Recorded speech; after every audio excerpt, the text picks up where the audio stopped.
Hello YouTube, how you doing? I'm afraid you've missed an entire session. There wasn't an enormous amount of progress last time. Not a huge amount of stuff has happened. We've not really lost a large number of dwarves. I completed the glass bridges and that's about as far as it goes. We haven't filled the room up, we haven't opened them, we haven't tested our extraction methods for the adamantine yet, so I wouldn't fret too much.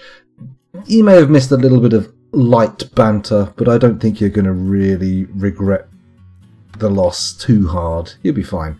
You'll live. You'll survive. I mean, I hope you fucking will. Jesus Christ. Imagine that. The lack of my content kills you. I mean, that is a really, really poor weakness. That's worse than being vulnerable to kryptonite. That's terrible. That's worse than a peanut allergy. Because, you know, it's guaranteed that at some point my content on YouTube is going to dry up for a little while. If you do have an allergy to my content not being produced, it causes some kind of anaphylactic shock, A, get yourself an EpiPen. Apparently they're very good for that. Consult a doctor, though. That would make more sense, wouldn't it? Don't just go randomly grabbing medication. That's a bad idea. But, you know, check it out. See if they can get something done about it. And also, I mean, good luck, because, like I say, it's going to dry up at some point and you're going to be sitting there purple-faced and gagging, going, where's the content? Where's the content? And, you know, I won't even be aware. That's the tragedy of it. It's very sad. Very sad. Anyway, where was I? I was making sense prior to that little tangent, but why fuck about? Let's go straight into the stupid stuff. So, is that a magma crab on the surface there? Oh dear. Dear, oh dear, oh dear. Oh, you can see my snowball. There it is. Sounds rude when you say it like that, but there it is. Yes, you're right. So, let's just have a little recap of the fortress. Let's see what's going on. So, the surface, we've got it open at the moment. The siege left when a migration wave turned up. Most of that green you're seeing there is going to be vomity grass. You've got the green of the grass with the green of the vomit on top. It's very intense green.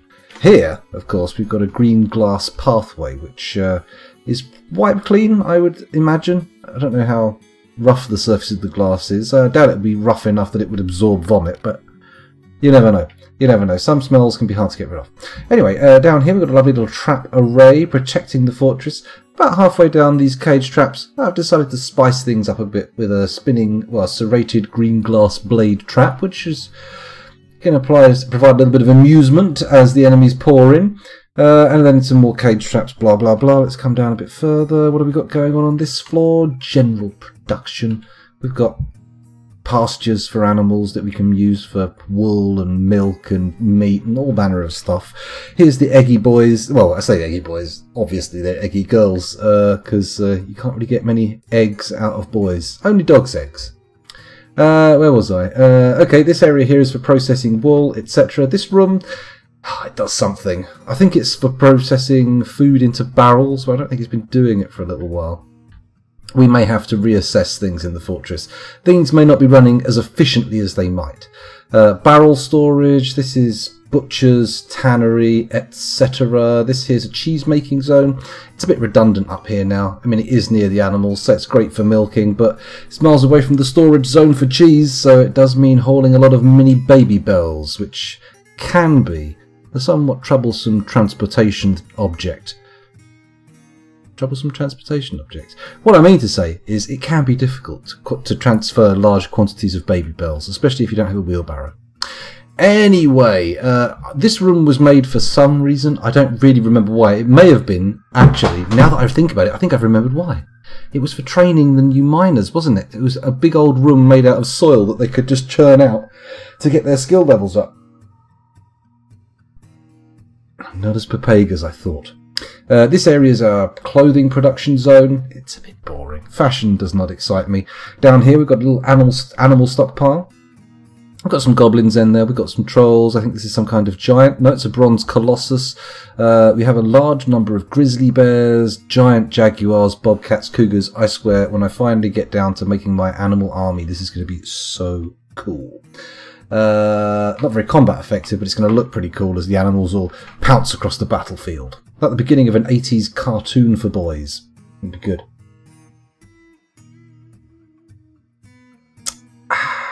So, what have we got going on this floor? What's happening here? What's the news? Tell me, Dwarf Fortress, fill me in. The vampires look like they're, if not happy, alive, which of course actually isn't correct either. I mean, they're undead, but whatever. They're up here, they're training, they're having a whale of a time, I assume. Don't really care if they're not. These guys are the regular mortal troops, one of the squads. They're having a good old train. That's nice. I like that. I like to see them improving themselves. They're the ones who are going to be using swords. So maybe we'll end up giving them the adamantine equipment first, because of course an adamantine sword is significantly better than a silver or an adamantine hammer. But they haven't been going as long as the other squad, so they may not have the skill, and I don't think I've actually given them appropriate armour for their training, so they might have shit skills. Regardless, we'll end up issuing the adamantine equipment to the squad that has the superior skills, I think. Eventually, when we get round to it. We'll be probably doing it based on statistics, numbers, that kind of carry-on.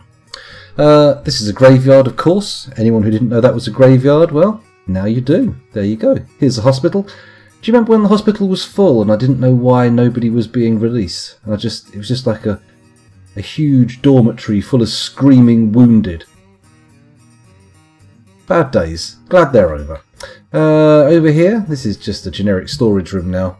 It was originally conceived as a place for the dwarves to bring their stuff from the surface and store it away so it didn't get stolen by Kias, but, you know, that was ages ago. That was when we first got here, and now, well, it's just a room with some stuff in it.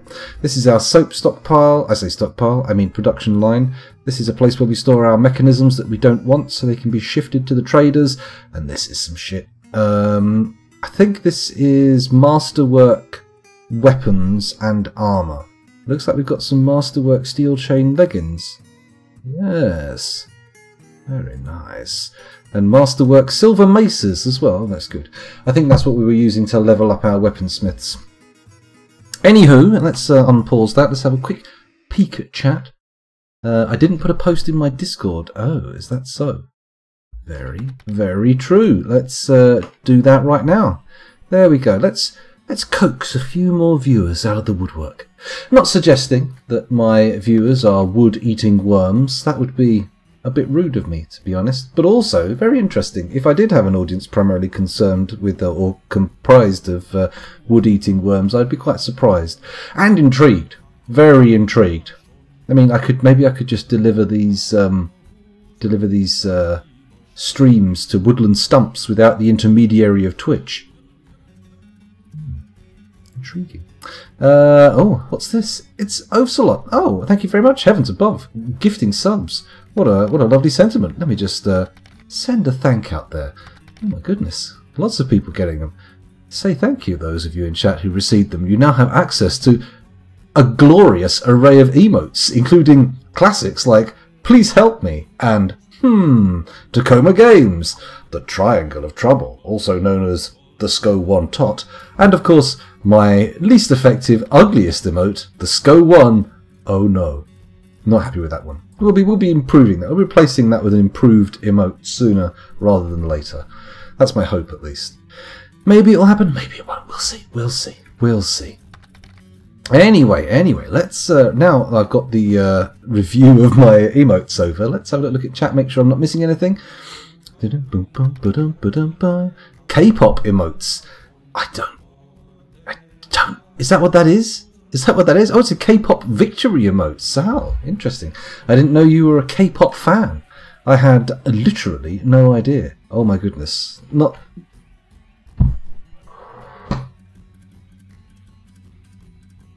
That's what I call a B-pop. Oh no, I have been punished for my joke, don't worry. All those of you up in arms right now thinking this man should not be allowed to do this, don't worry, there are consequences. I have soiled my olfactory system once again, and I will be unable to breathe without this t-shirt over my nose for a goodly few minutes. Hold on. I lie. The air volume in this room is thoroughly adequate to absorb one simple toot. Had it been a bit of a more hefty guff, I think I could have been in trouble, but this time, not a problem. Anyway, where was I? I'm a Cocoa Pops. Oh, K-pop. Imagine. Oh no! For a second, I was just about to say imagine KK and then carry on Pops. Which I suppose it's not the worst thing, is it? It's not the worst thing. I mean, it's a terribly bad taste cereal, but just saying it, it's not the worst thing. What am I talking about? Yes, the tour. Of course, we're playing Dwarf Fortress. Don't let me get tangentized. Over here, we've got a load of ore that we've dug out of the ground, which is being smelted in these smelteries. This is where we store the bars that result from that smelting. This is a little stockpile of clay that we're running out of. We've been using it to make trinkets, baubles, tourist tat, that kind of shit. Here we've got the weapons that are to be melted, along with the armour to be melted. Lovely, lovely, melty, melty. This is a silver stockpile, absolutely stuffed with silver. We're going to have no problem providing silver weapons in the future. So, under old-fashioned non-Dwarf Fortress werewolf rules, hooray, no more were creatures. But under actual extant Dwarf Fortress rules, oh well, never mind. What was these stockpiles here? This one's blocks for building. This one is adamantine wafers once they're brought to the surface. And this one is some sort of bar or block. What was it? Steel. Well, that makes sense. Steel is a precious resource, so I would want to keep it apart from the other dirty metals, disgusting metals. Okay, so where were we? Oh yes, there's also, it appears we've run out of sand. That's interesting. The sand industry has been wearing away for quite some time, and I would have thought the abundance of it in the entry hallway would have made it easy to acquire, but apparently I've done something to fuck that up, so we'll try and fix that as soon as possible. Anyway, down the floor, after just pointing out this is a barracks. There we go. Are there any new viewers in who are benefiting from this tour, or is this an utterly redundant exercise, just out of curiosity? I wonder. I do wonder. I mean, maybe someone on the old YouTubes, when this is loaded up in many moons, will see it and need a little bit of a recap. So maybe it's worthwhile for those poor souls. Let's smooth these bedrooms, because, you know what? Dwarves are happier in smooth bedrooms. It's just a fact. It's just a fact of life. It's just the way things are. That's just the way it is. Oh dear. Come on. Come on. Let's pop that in there. Pop another. Here we go. Ooh, now, all that gold in the walls. It's good when the bedrooms have gold in the walls. It increases the value. But do I want to have a cheeky vein mine? Do I want to send my dwarves... Just meant to put my arm on a chair that wasn't there. Do I want to put my dwarves onto a vein mine order going through those walls there? It's not like we don't have a lot of gold. And I don't think that's going to be a substantial quantity we gain. We'll leave it for now. We'll leave it on the table. Indeed, in the walls. Because that's where it is. It's not on the table. It's in the walls. Oh my god. Right, let's smooth these bad boys off. And I'll also put an order in for the actual corridor itself to be smoothed at priority 6. Why not? Why the F not, eh? Okay, let's just get the whole floor smoothed off. Oh, there's these two. Oh, they're not bedrooms, they're workshops. They don't need smoothing. Workshops don't need smoothing. Well, they can be smoothed down the line, maybe. I'm still tempted to burst out and make a separate fortress again, like do the whole thing from scratch with the doors we have, give them beautiful empty halls, but the amount of stone hauling that will be required to get rid of those stones will be unbelievable. Immense. Intense. What's this? I'll not name them in chat, but it took me a long time to take them seriously over here in the UK because they're so ludicrous with their wizards and pointy hats. True. I once went to Carcassonne. I've told this story before, but a horde of people in those kind of hoods came down the street, and it was quite disturbing. They had burning torches and everything, but turns out it's a thing. It's a thing there. What is this? I don't even, says Plutonium Jesus. As if I even. Come on. Look at me. Do you think I'm even capable of even? Anyway, where were we? Yes, this is a crafting floor. We've got a few guild halls. They're very exciting, very inspiring places. They get people nicely trained into the guild's craft. If they're craft guilds, whatever. The guild skill. The skill guild. The guild skill? That makes sense. There is a building menu to make things individual. invisible if you wanted. Oh, to make things invisible. Sorry. I am aware of that, but that's just a step too far for me. That is fucking cheating. Even though I do many things that could be considered cheating, but the true hardcore Dwarf Fortress head, that for me takes it a bit too far. Making stone invisible, pretending it's not there when it is, unacceptable. Unacceptable. Anyway, where were we? This area makes gemstone. Well, it doesn't make gemstones, it processes gemstones. It takes raw, uncut, beautiful gemstones from the ground and then cuts and polishes them until they're cabochons, etc. Very exciting. This is our dry refuse zone. Tons of mussel shells, tons of hoof and horn, not so much bone.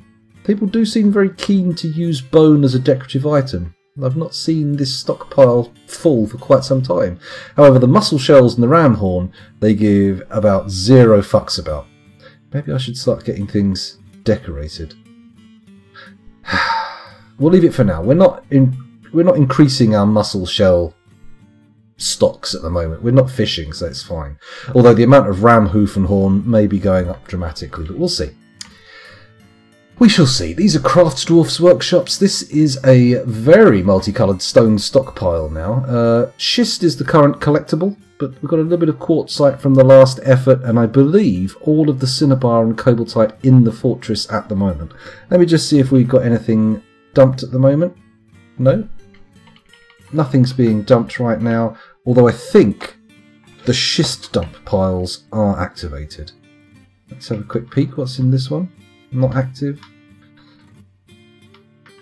Bing, bing, bing, bing, bing. That's the active one, and I'm presuming that's a lump of schist. Oh yes, schist all over the place. So we'll click on this bad boy. If I say I, we can come down to 84 pieces of schist. Press Shift D. Bang. All being dumped. Delightful. They'll be hauled from the stockpile, and orders to refill the stockpile with schist will be issued.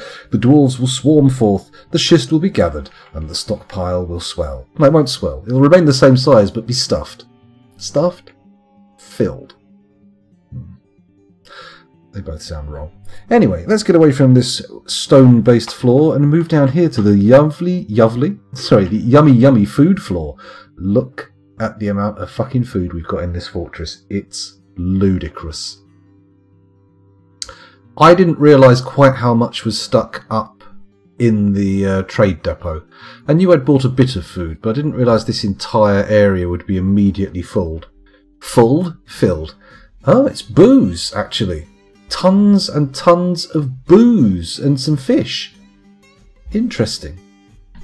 Interesting. What is this stockpile for? This is the only one that has any substantial available space. Plant barrels.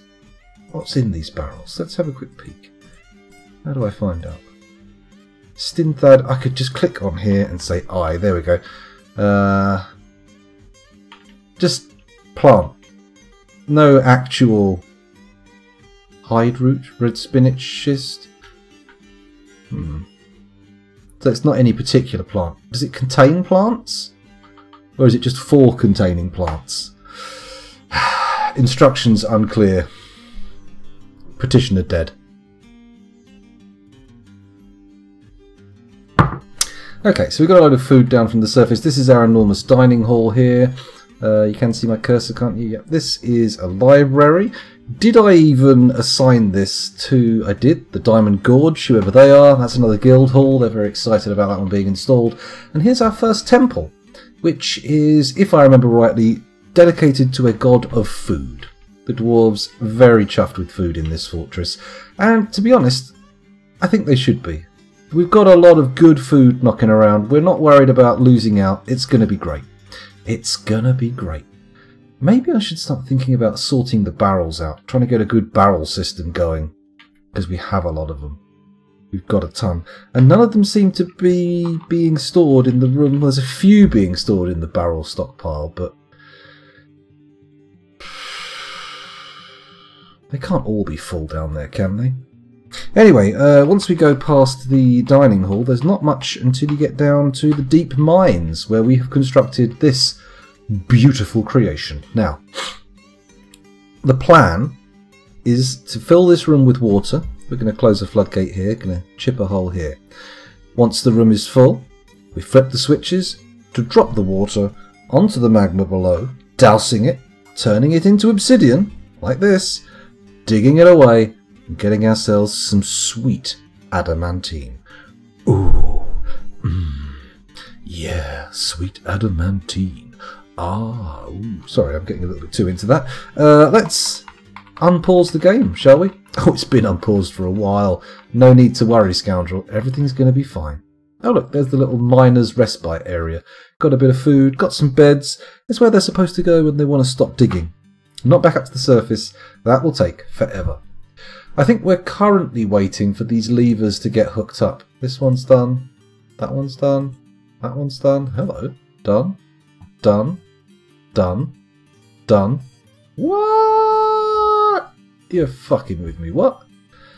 Alright, let's check this out. Add pull now. There we go. Show me this lever's hooked up. I mean, I could press Control M, couldn't I? That would make more sense. Control M, hooked up to 2 green glass bridges. Lovely. Okay, that one's good. So we can cancel that order. We don't need to do that. Or maybe I should check it works at least. Let's do that. Add pull now. There we go. Check this one. What's in this lever's Control M screen? 2 bridges. Oh, this is good. This is very good. And pull now. There we go. Up to there. Control M. 2 bridges. Ah. Oh, oh, wow. I'm so competent. I'm amazing. Okay, that's that done. Let's check what this is hooked up to. Look at this. Such powerful competence. Amazing. So unusual. Such prowess. Where was I? This one's got the pull order. This one doesn't have the pull order. Why don't you have the pull order? You have the bridges attached. Let's add a pull order. Add pull now. There we go. Up to this one. Control M. You hooked up. Holy shit, this is working. It's working. It's working. Next one. Come on, they can't all be hooked up, can they? Did I really succeed in last stream's aims? It feels a very uncharacteristic level of success. Normally, things go a little bit less effectively. And this was a pretty audacious plan to have come off first time, right? Or maybe not. Maybe you're all sitting there going, what are you talking about, scoundrel? This plan is about as audacious as a fart in a jacuzzi. No one will ever know. Add... Well, it depends how aggressive the fart is and if it has any carry-through produce. Carry-through produce. That's a very unpleasant concept, isn't it? Very unpleasant. Okay, we're going to open all these flippers. It's going to be terribly exciting. Please brace yourselves. You may well end up in a state of permanent orgasmic spasm, and I wouldn't want that. I would like you to brace yourselves.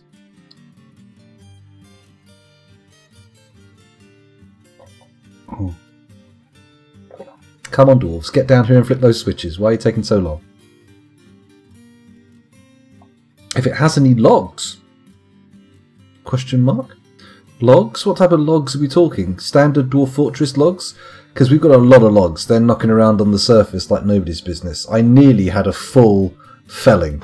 I nearly chopped every tree on the surface down, which would have been relatively okay, right?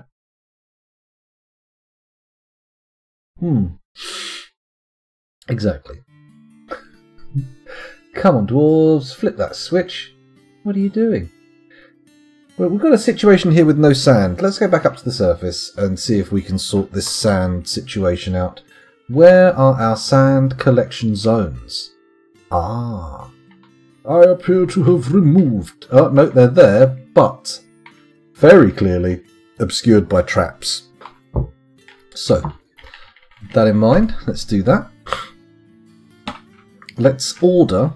Excuse me. Let's order a priority 1 dig. Oh yes, priority 1. I'm not afraid to say it.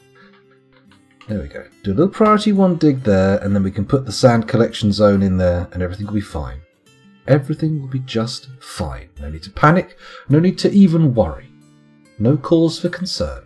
Just relax. Ah, There we go. Ugh. Little flake of limescale from the kettle went under my tongue. Ah, had to ruin the moment, didn't it? Curse you, kettle. There we go. All three primary faces that have been revealed for work are now activated. Someone's going to charge up here. Someone's going to charge up here and dig their way through this wall. I'm guessing the first one to the face is probably going to deal with the last 6. Here we go. This looks like someone with purpose. No. Well, yes, they stopped. Here we go. Their purpose unfolds before our very eyes. I think I was right. They're going to do it. They're going to get all 6 of those squares. Incredible. Incredible. Before the others even arrived. But of course we do need to wait for them. We do need to wait for them, because if we don't, then there's going to be a weird hole in our collection zone. And nobody wants a hole in their collection zone. It's just uncomfortable. Painful even, I would say. Come on, dwarves, get up here and do your digging, please. There we go, there's one of them. We're just waiting for one more plucky young miner to get up here and swing their pick into that little wall made of sand. Delicate, delicate sand, so easily removed. Yet there it is, still so defiant, flashing at us, demanding our attention, scolding us, claiming that we should not and cannot indeed place any kind of sand collection zone without its explicit removal. Come on, boys, up we go. Diggy diggy. How long can we wait for a dwarf to do something? Come on. There needs to be more things to spend channel points on. I agree. I do need to think about what I can do for that. I had a few ideas, but I sort of rolled them into the subs thing, because you've got to give you a little bit of value for the sub, right? The emotes aren't enough. The emotes just aren't enough. At least those who sub can summon old Barbarian, and maybe even, if I don't go too far, they could summon old man Lovecraft himself, the racist ghost. Ooh, ooh, look at him, terrified. Okay, so where was I? Oh yes, oh yes. I should be able to sacrifice channel points to the gods. Heavens above. Pardon me, which gods though? Which gods? The gods in the fortress? I don't know about that. That sounds like dangerous territory. Crazy talk. So this is going to be a sand collection zone. It is indeed. It's active. Fantastic. I'm also going to make it a pen/pasture. I'm going to get my grazers. And I'm going to find something that isn't in a pen. And there we go. There's a ram. A reindeer bull. A water buffalo bull. Cavey? Why have we got a cavey pup in the fortress? I thought I had a full-blown kill order out on all cavies. Somebody fetch my snowshoes. It's time to go cavey stamping again. Ah dear. Nobody likes an unproductive cavey. And there's no such thing as a productive cavey, so squish squish. Right, let's go back down again and see if the glass industry whirs into activity. Glass industry. Well, perhaps I was being a little bit optimistic at this turnover. I mean, we still have one bag of sand there. Is that even a bag of sand? I don't think that is it? It's a pigtail left mitten. Not even... Oh, Cthulhu. I suppose we could have points dedicated to Cthulhu. I'd have to think of some kind of thing that has to happen when enough points have been sacrificed to Cthulhu, though, right? Otherwise, it's like all the other gods. Nothing happens.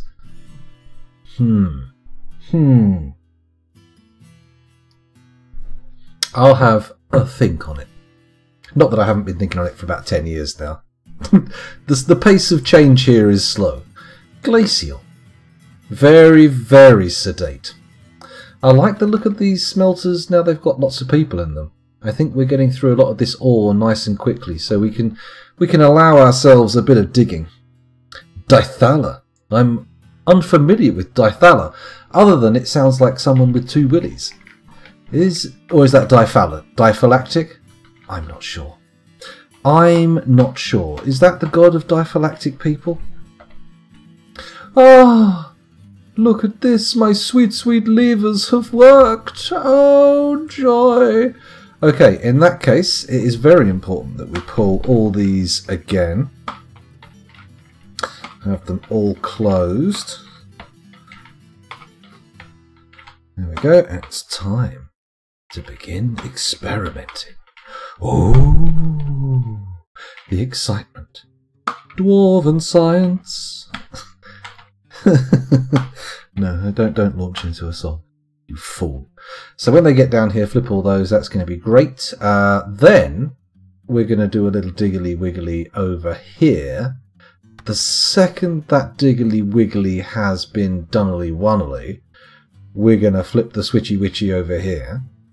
And then once that's done, things are going to be splendiferous, right? Yeah, that's how it's going to work. It's this switch, by the way, to close this floodgate. Don't worry. I know, I know. There you go. A little bit of Game of Thrones reference there. Dithala is the Lord of Lizards, a gigantic saurian creature similar to Bokrug, but terrestrial and endowed with a mane of tentacles. Some kind of object of worship for the Yig? The Yithians, maybe? Not the Yithians, what are they called? The snaky people, the serpent people, that's what they're called, aren't they? They're the ones, I remember them. I remember the serpent people from the Call of Cthulhu rulebook. Well, I think we should probably stop watching these levers and waiting for them to flip, because it's not going to happen quickly, is it? It's not going to happen with a pace. So we'll just let things tick over up here and see if there's any little bits and bobs we can tighten up. Anything that we can do in the fortress that'll just make things run a little bit smoother. Just a little bit more buttery smoothie. I'm noticing that we've got a lot of clothing here in our straight from the production line stockpile, which is nice. Which suggests to me that maybe, just maybe, all of our dwarves are wearing clothes. It's a nice dream, I know, but potentially that's the case. Because look, someone has come to retrieve some clothing, so presumably he was exposing some part of his physiognomy. Physiognomy? That's his face, isn't it? Maybe it was his balls.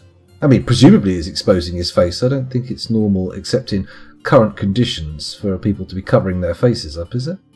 Who knows? Who knows? Oh, what exciting musings, my goodness.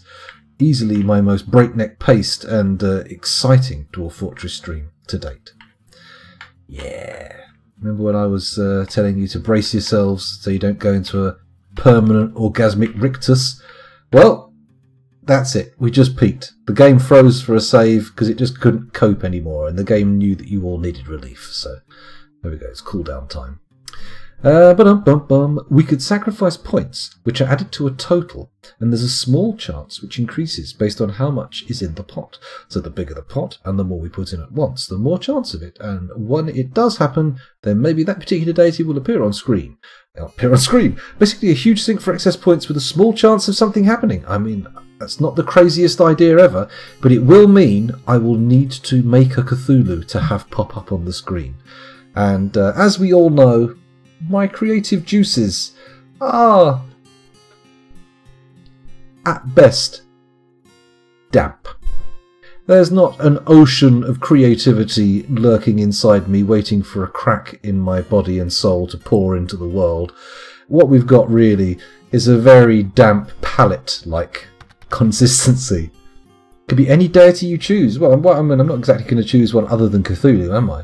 Or I suppose it could be to our great AI overlord that will eventually one day come to care for us, potentially enslave us, whatever, I don't know. Could be that, couldn't it? Great AI deity. Armok, I suppose. Aren't we Armok? Weren't you talking about this just the other day in chat in the Discord, Ocelot? As to who is Armok? Is it us? Is it Toady? I don't think it's Toady. Or is it? I don't know. I could learn some DFHack commands, that's very true. You've got any exciting ones? Any that may be useful? Can I do one that will make them collect all the clothing, all the tatty clothing up and dump it in one place? That would be delightful. That would be Amazing. Maybe I should read the dfhack commands. It's always an option. It's always an option. Why is Discord telling me I've received a message up until the point I click on it and it goes, no message? How dare you, Discord? Clean owned all. Okay. Let's have a little look. Although before I do that, I am going to... Okay, clean owned all we're going to do after we've finished with the rhyolite dumping. Sorry, the schist dumping that's going on at the moment. Oh, it's all... Oh, it's fine. They've actually dumped all of the schist that I demanded be dumped. Intriguing. So, with that in mind, what I'm going to do is we're going to come down here and we're going to temporarily deactivate the schist dump. There we go. Schist dump deactivated. And then we're going to go up to where the tatty clothes stockpile is. It's this one. And then we're going to say we're going to bung a little stockpile there. We're going to make it a dump. We're going to leave it active. There we go. I'm going to go to dfhack and I'm going to say clean owned all. Is that how it was? Clean owned all. Oh, there's a lot of activity going on there in dfhack. Looks good. Looks good. Including a persimmon roast, I notice. Okay, maybe it's not all clothing that's going to be dumped here. Did it actually remove any of the clothing and crap that's lying on the floor? Let's have a little look around. Oh, clearly not. Oh, hello. Hello, it looks like it happened. The camera froze. Was that just then? It normally causes a stutter in the music like that, so it probably was just then, wasn't it? Shall we get rid of it for now? Not entirely necessary. Not entirely required. Mob tools / create unit race dragon cased female. Domesticate set unit to fort location XYZ. You know what? I think that might be one to save for a little bit later. For just a teensy weensy little bit later. Not right now. Maybe when the fortress is a little bit more capable of dealing with a dragon. I mean, what would we feed it? Apart from the absolute mountains of food that we've got going rotten in the trade depot. Exactly. Frozen like Han Solo in Carbonite. Well, let's hope that Princess Leia comes to rescue me. That would be the ideal scenario, right? Wow, we've actually got quite a few smoothers. I didn't realise we had that level of smoothing crew. No wonder the smoothing orders get done so quickly. Are they doing other things? Are they being taken away from other tasks by the smoothing orders, I wonder? Still, it's nice to get things smoothed quickly. Right, so enough staring at this. Let's go down to the deep mine and... good, they've flicked all the switches. That means that we can say it is time for our miner to get in here and dig... Do I want them to dig diagonally? That will remove pressure, won't it? Which might mean the water won't go quite as far. You know what? I'm going to dig like that. Priority 1. And it's going to go across there. Yeah? Yeah. There we go. I'm also just going to check... Yeah, okay, that is connected to the floodgate. Lovely. And this one's definitely... Okay, definitely connected there. Lovely. Lovely. Right, we are going to have to watch this one now because it is vitally important that we don't miss the opportunity to close the gates when the water starts to come through. Come on, dwarf. You can do it. You can do this. Someone's gonna come. We're at 34 frames a second. I'm quite happy with that. It's nice. It's a respectable amount of frames. Especially for a fortress that's, what, 12 years old now? Amazing. I watched The Haunting of Bly Manor with Kel today. We sat down and watched... basically, 2 days ago we watched the first half and watched the last half today. It's pretty good. There are some fairly ropey British accents in it. But it's a bit baggy on the back end. The last 2 episodes could probably have been condensed down into a single episode without much loss, I would say. But overall, pretty decent. Pretty decent. You've been framed. The Haunting of Bly Manor. I think that's what it's called. I think it was The Haunting of Bly Manor. I think that's what it's called. I'll have to check the Netflix app. Let's find out. Oh god, no, it's going to play trailer sounds at me, isn't it? Oh, it's a paused one. It's a paused one. No need to panic. Yeah, The Haunting of Bly Manor. Very good.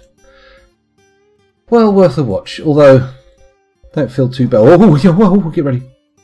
Get ready. Get ready for Der Wasser. Oh, come on. L'agua. Come on. Come on. Somebody come down and dig that hole. And then we can flip the lever. Flip that funky lever. Flippy flip.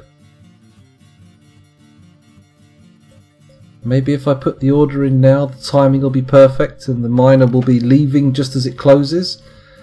Oh, I don't know. It is, yes. It's the same people who did The Haunting of Hill House, which was also pretty good. Pretty good. Anyway, where were we? Sorry, here's me doing my Netflix recommendations again. That's not necessary. What is necessary is getting someone down here to dig this hole. Come on. As soon as that's dug, we can close it off, we can leave it, we can be fine. Anybody? Excuse me, being old windy pops here. They're worth it. If you've got Netflix, they're worth a watch, I would say. If you like a bit of a ghosty story. I wouldn't call them horror. They're not exactly, oh no, pants-shitting terrifying, but they're pretty good ghost yarns, I would say. Here we go, here we go. Come on, get out of there as quick as you can. Who's our brave soul? Tun Ficod Bardum. Oh, holy shit. Killed by the flow of water? No, just wounded. Just wounded. Get out of there. Get out of there and pull now. There we go. Somebody pull that lever. Pull the fucking lever. Pull it hard. They're really blasting the water out fast, aren't they? It's getting to 7s very quickly. I feel like this corridor is going to be an effective filling method. This is good. Someone's going to flip the switch. And no need to worry. As soon as this closes, the system is sealed. Excellent. Very good. Oh, hello. What's happened here? Oh, some sort of traders. Elf merchants, you say? Well, you know what? I'm not that fussed about elf merchants at the moment. They can go fuck off. They can take a hike. Sling their hooks. Get out of here! Let's just check. Need a trade depot to unload their goods. We got rid of our trade depot. We'll reinstate it at a later date, but right now it is unnecessary for the functioning of the fortress. Thank you very much. Once the adamantine's been extracted and our military are capable of repelling attacks, then we'll be giving you a little trade depot to come and work in. It'll be fine. Okay, this is filling up ish. I'm concerned the room may be too large to fill, but we'll see. This is a front. The waterfront is moving very slowly here. Uh-oh. Oh no, we may have fucked it up. Maybe if I put a wall down here or something just to seal it up, because we have dampened the entire bridgeway. That's the main thing. And these here are staying very high, 7s all the way to the mouth. So if we can get it to fully douse the floor up to level 3, it's going to be good. My concern is this corridor here may be just that little bit too much. Just that little bit too much for it to cope. Come on. Come on, Dwarven Waterworks. Dampen the floor. Give me that sweet, sweet fluid depth that I'm looking for. Do the green glass bridges not display the depth of the water on top of them? This is interesting. Come on, make it down here. I'm noticing brown squares appearing. Evaporation is taking place. But, look, we're seeing 2s and 3s up here, so maybe there's enough inflow to stop the evaporation from losing the depth?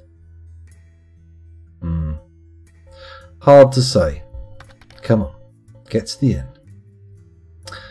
So The Haunting seems to be deemed to be the series, and each season of it is a complete story. Oh yeah, that's good.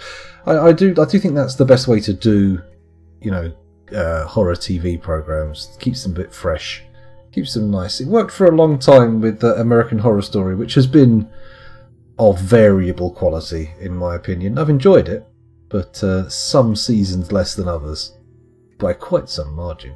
I think the best American Horror Story was the Witches one. Do you remember that one? With the New Orleans Witches School, which was then followed up in later series. I enjoyed it. It was good. It was good. Okay, these threes I'm seeing here are very comforting. They suggest to me that the water level is about to rise quite dramatically. We'll see how it goes. Hello, White Rock 137. Thanks for joining us. My goodness, got hiccups. We're just waiting for my enormous cistern to fill with water so that I can douse some magma, to turn it into obsidian so I can dig out the adamantine that's nestled within. Of course, spoilers, that's candy. That's Dwarf Fortress, baby. It's taken a while though, isn't it? I don't really need to watch this, do I? I feel confident now that we've got so many threes knocking around in the mix that we're not going to lose the war against evaporation. I think we're going to be good. French actor. Surprisingly deep voice. A horror occult thing that I didn't come back to. I think Kel may have watched that. She's much more into the sort of the spooky horror stuff. I'm much more of a monster movie guy, whereas she likes a good ghost. Or her very, very favourite, the haunted child genre. You know the ones. You know the ones. With the haunted babies and the haunted kids. Possessed. She's all over it. She's all about that haunted baby shit. Anyway, where was I? Let's go back up to the surface. Let's take a little peeky poo at what's happening around and about. Now, lack of trade depot does mean a lack of distractions when the traders come. So, ideally... Oh Christ, there's miasma in the stairwell. Why is there miasma in the stairwell? Presumably someone's just dumped a load of food there or something. I'm not seeing any clothes being dumped. That clean-owned all doesn't seem to have designated any tatty old shit for dumping in my clothes stockpile, so I'm concerned that's not ideal. Oh, part of me wants to turn that bloody DF hack auto thing back on. My area is in lockdown as of Monday, so no cinema.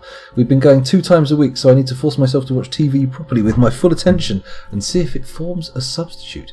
I think if you're behind on the great TV series of the streaming era, say, I think there's probably quite a bit for you to watch. Not all of it's going to be tip-top quality that you'll love, but there's going to be a lot of good shit that you'll find. Mindhunter. Stranger Things you've probably seen. If you haven't watched The Wire, maybe get around to watching The Wire. That's very good. I don't know if it holds up so well though. I've not seen it for a long time. Maybe it's not as good as I remember it, but it was very, very good. Very, very good. I think Stranger Things is very much a comfort food kind of thing. The second season's a bit duff as well, but the third season felt like a return to form. I enjoyed it. Apparently Dark is very good. I've had a lot of people recommending that. I saw the first episode of the Witcher TV series and I wasn't particularly blown away by it. I don't know if it's an improver. I don't know if it gets a lot better, but the first episode really didn't grip me. Yeah, people tell me the plot of Dark is very very satisfying. Comes to a nice sort of conclusion. Denouement? Is that the word I'm looking for? Why are our cheese stockpiles emptying?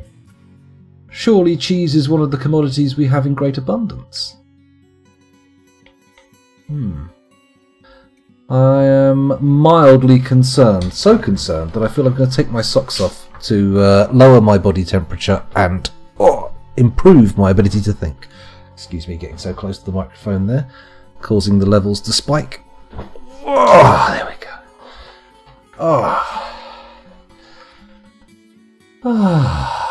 Sorry, just stretching there. Oh, it feels much better with my socks off. I can already feel the sweat that is built up abating. Very good. Very good indeed. Anyway, I'm slightly concerned about the food levels dropping. I wasn't expecting them to go down quite so quickly, but maybe we do need the traders. Maybe it was the constant influx of traded food that was keeping the fortress afloat. Well, we'll see. If we need a trade depot anytime soon, we'll pop one in. What have we got going on here? This is looking good, isn't it? 4s and 5s all the way round. I can't wait till it's all 7s. And no sock stream. Is this allowed under Twitch terms of service? Surface? Terms of service? Terms of service. I don't know, but I'm about to take it a level higher. I'm undoing the button on my trousers. Heavens above. Oh, yes. Oh, the restrictions on my gut have been lifted, and now I am free to expand in every direction I desire. Oh, wonderful. Wonderful. Although there will be quite a vivid mark from the button on my jeans. I'm pretty sure the text will be readable in a mirror. What does it even say? What does the button say? Oh, nothing on the side that was pressed into me. Never mind. Never mind. Unlikely to see bare ankles, I would say. I mean, the camera's still frozen, isn't it? Let's check. Is the camera still frozen? Very much frozen, yes. I will be able to fix it, but that'd require a little bit of faffing around. And you know what I'm like. You know what I'm like. I don't faff around. I'm a man of... oh, no, I can't lie that hard. I was about to say I'm a man of action. I'm a person who does, which is... well, I mean, it's beyond exaggeration, isn't it? It's extreme incursion of fantasy into the realm of the real. That's what it is. I'm fairly sure it'll be fine. I'm sure it'll be fine. I am merely disrobing to allow my feet to act as radiators, to pull heat from the rest of my body and dump it out into the room. It's nice. I like it. I was getting a little bit damp. Just a touch. This is going to be full soon. Then we'll be able to open up the bridges. Should we dump this? I'm going to try opening up the lower bridges first to attempt to solidify this area. We'll see how it goes. I'm going to close off the flow so it has to refill. I'm going to close off this gate. But I think we've got enough water in here to douse at least some obsidian, right? We've got enough. We've got enough. We can probably fill, maybe not this entire room, but oh my god, there's someone down. What are you doing down here? You bloody maniac. Don't you know what this room's for? This is like going and fucking around in storm drains. This could get you killed. Well, there's no could about it. This will probably get you killed. Oh well. Never mind. I wonder if we'll ever need to open these floodgates again, because they were entirely inadequate. They did nothing to douse this obsidian. This one, I mean, it's amazing to see how much pressure is lost just by going through these tunnels. Because this one doused all this area here and turned it into obsidian, but these, barely a trickle. Barely enough to turn a single block into obsidian. Very disappointing. Right, is it full up here yet? Still not full. Still not full. Let's have a little look somewhere else then. What can we do? What aspect of fortress life can we streamline? What can we improve? I mean, the sheep appear to be living in a miasmic cloud. That could be a problem. We could probably solve that. I mean, I'm not particularly driven to do so, though. Although, I've just noticed, if we look down here, cast our eyes into the bottom right-hand corner of the screen, we appear to have a couple of people who are a little bit too moody for my tastes, a little bit too unhappy. Should we take a little trip to Dwarf Therapist and see what's going on here? Excuse me. I'll take us down to the little water zone filling up. I'll trot us over to old Dwarf Therapist. Dwarf Therapist. I'll tell you what, we'll try fixing the camera as well. Hold on. If we go over here, oh yes, there's me looking vaguely like I'm trying to hold in a poo. Let's deactivate it, reactivate it, and victory, success, happiness, and joy. Let's go back to Dwarf Fortress, back to Dwarf Therapist, and bosh. There we go. Is that moving okay? Frame rate looks a bit wonky. We'll see how long it lasts. Okay, so, Dwarf Therapist. Let's stop sorting by migration wave and sort them by nothing, and then arrange them by their happiness. Who is our happiest member of the fortress? Why, it's Curly Fries, currently at a stress level of minus 35.3k. Very happy. Satisfied after teaching kicking. Exhilaration after a sparring session. Shame after wearing old clothing. Uneasiness to be wearing tattered clothing. Euphoric due to inebriation. Satisfied after teaching wrestling. Well, you seem to be a bit of a psychopath, don't you? Let's scroll down a bit further and see who we've got over here. Mafal and Alath, both fucking miserable. Unhappy with a stress level of 12.3 and 24k respectively. Intriguing. And what is it that you do in this fortress? Wait, let me rephrase that. What is this that you do in my fortress? What's this blue thing here? Oh, sparring, that's nice. I should probably read the dwarves, shouldn't I, thinking about it? These may be wrong statistics. I could be about to send off people to their deaths, I mean psychological treatments, without thinking about it. But no, it looks like Mafal and Alath are the saddest in the fortress. Both currently in a state of ennui, perhaps? Losing their marbles, getting dehydrated? We shall see, we shall see. Are they involved in the military in any manner? Any respect? Doesn't look like it. Got a little bit of skill. Who the funky dickens is this? Zan! Legendarily disciplined with legendary fighting and striking skills. He's also a great wrestler. How have you ended up being so kick-ass? Are you in the military? Let's find out. Let's sort by squad. Yep, Zan is indeed in the military. He's not one of our vampires, which is interesting because he's got some... In fact, this whole squad here is very good in the basics. In fact, both squads. Very good at basics. Holy shit. The Hammer Dwarves have done it. This one's got 51 kills. How has that happened? Did you come to the fortress with that many kills? It feels like you didn't get them here, right? How did that work out? The Orbs of Fame seem to be pretty good at combat. I mean, one of them's only level 5 with his hammer, but he's level 20 with his spear, which seems unusual. Highly unusual. Okay. The other squad, not so much. I mean, they're pretty disciplined. They're good in the fundamentals, but when it comes to their sword sparring, which is what I was hoping for, none of them have done particularly well. Oh, heavens above. I've accidentally taken a screenshot by pressing the keyboard into the table with my knee. How silly of me. Anyway, let's no longer sort this by squad.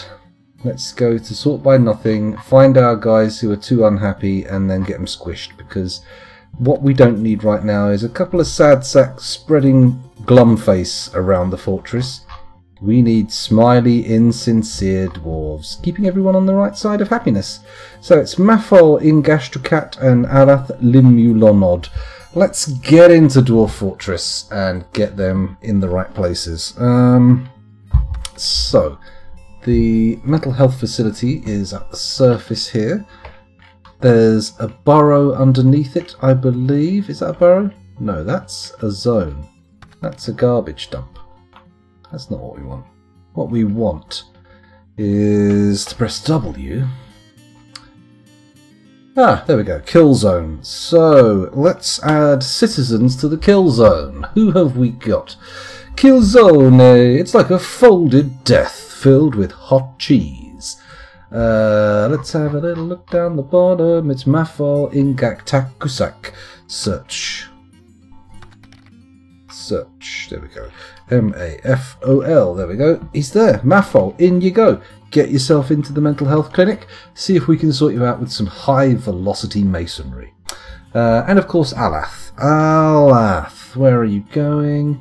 Limulinod. Limulinod. It's the top guy. It's the top guy. So, hopefully both of them will speed to their positions and decide to wait there for the inevitable slamming down of the drawbridge.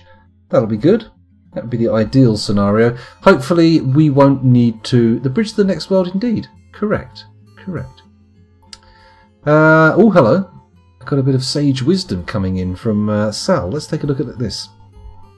I have a new therapy tactic for you. Put your unhappy dwarves in a squad. Schedule them for training. Set the squad to active/training, but don't give them a barracks to train in. It seems to make them happier than anything else I've tried. Ah, interesting. Okay. Set the squad to active with training, but don't give them a barracks to train in. I mean, I did spend a lot of money on these mental health facilities. It has to be said. Oh, more migrants. And it's not like we're short of replacements. I mean, we could probably do without these two people. Not that I'm criticising your psychological techniques. Not that I'm criticising your mental health approaches. They're probably perfectly adequate for somewhere like fucking Norway. Pockets full of oil money. But this fortress, Cryptbeards? I'm not sure. I'm not sure. We might try something a little bit more, oh, I don't know, brutal. Execution style. Squishy stone fixes all the unhappiness. Well, it does. It permanently removes their misery. Puts them out of mind as well, which is a very good thing. I don't know how many of these migrants we're going to get. I'm just going to check Dwarf Therapist and see what we end up with. Hang on. Migration wave. We had 135 adults, 4 children, and 1 vulnerable baby. We need to check out who that baby is. Is it Sal's? Because so far the fortress has been utterly bereft of births. We've got 1 baby, and I'm not even sure it was born here. The new squad, the new group has 7 people in. Nobody has any exciting skills in the vanilla skill set. What about military skills? Anyone exciting there? Nope, there's a dwarf called Momaz with level 3 hammer dwarfing, but that's about as exciting as it gets, which I think we'll all agree is not particularly exciting. Not particularly exciting. It does look like they're ignoring my orders to come and get squished, which is on the one hand understandable, but on the other hand unforgivable. So, got 13 idlers and a ton of tatty clothes knocking around. You know what I'm going to do? I'm going to get all this shit dumped, because that clean owned didn't seem to work. What was that? Wheelbarrows? No. Okay, got just clothes lying around everywhere, just clustering up the space. We don't need them. We don't want them. We want to get rid of them. Just get them out of here. Get your fucking clothes out of my stockpiles, out of my corridors. Put them in the bin. Here we go. Slowly removing the bits that are pissing me off. There we go. Pair of pigtail shoes. Dump those. Any clothing up here? Sheep wool tunic. Pigtail socks. Goat leather cap. No doubt that'll dump that table. I'm probably making a terrible mistake, but well, hopefully this will work. Hopefully this will work. Hello, Righteous Boner. Welcome back. Thanks for joining us again. As you can see, things in the fortress are proceeding generally as expected. Generally as expected. Last chance, are they up there in the squishy zone? Not yet. Well, that's fine. Let's come down to the mining area. Let's pull this switch. Add pull now. There we go, to close it. And then I'm going to say add pull now. Do I...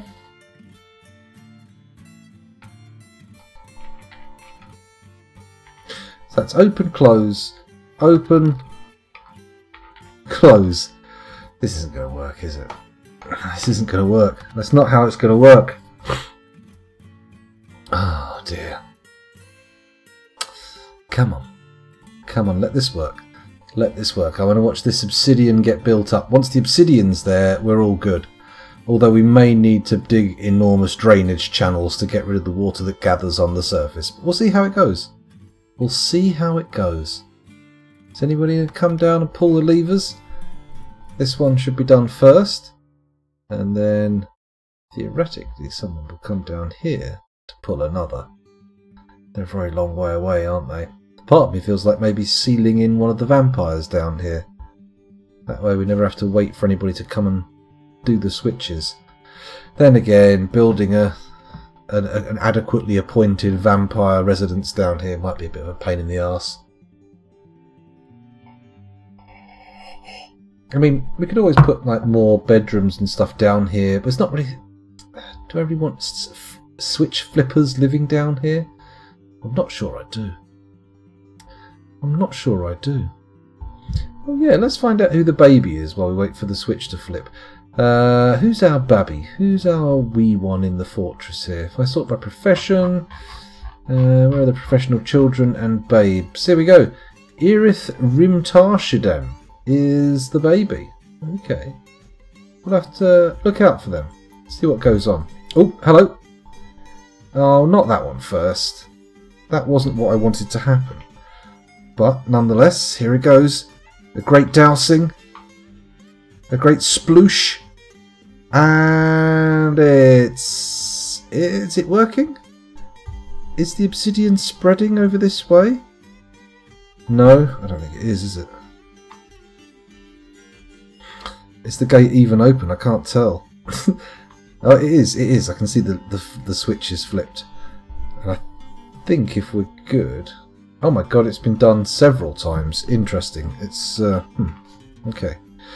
It really doesn't seem to have made any obsidian, does it? It's been a complete washout. An absolute failure. Disastrous. Ah, that is not what I was hoping for. Maybe I need to open it up a little bit more. Let it sploosh out a bit longer. Then again, it is closed now, isn't it? Green glass bridge still there. It's awkward that I can't see the bridge there. I mean, it definitely opened.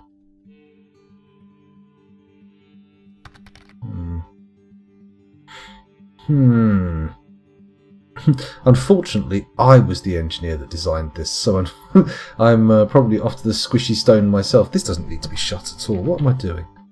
Reopen that to allow everything to question mark. What happened there? Oh, I accidentally pressed F1 and shot to where the wagon was. I've not done barely any hotkeys in this. I mean, I've got the hotkey that jumps down here and the one that goes to where the trade depot was, but that's it.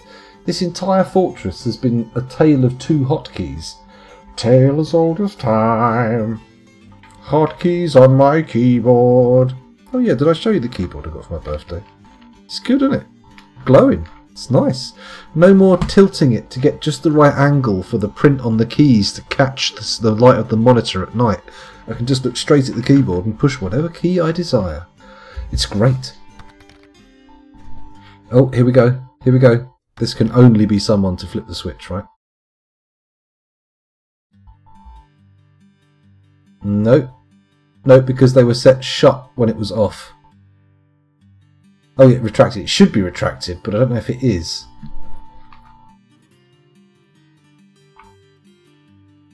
You pulled them too quickly in sequence and they don't... I think we're safe. I think we're shut. Very disappointing numbers here, I would say. Very disappointing. Maybe if we channel out some more of this here to try and bring like water in from the side, perhaps? I don't know if it will work though, will it? The water needs to come out in significantly stronger torrents, doesn't it?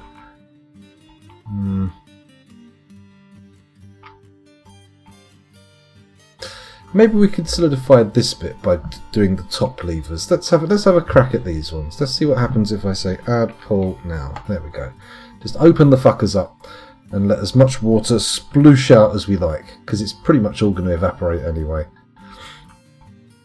Come on, somebody. At least they're getting down here nice and quick now and flipping these levers. Open her up. There we go. And now, here comes the water. splooshing down. Is it enough to cause some obsidianal formation?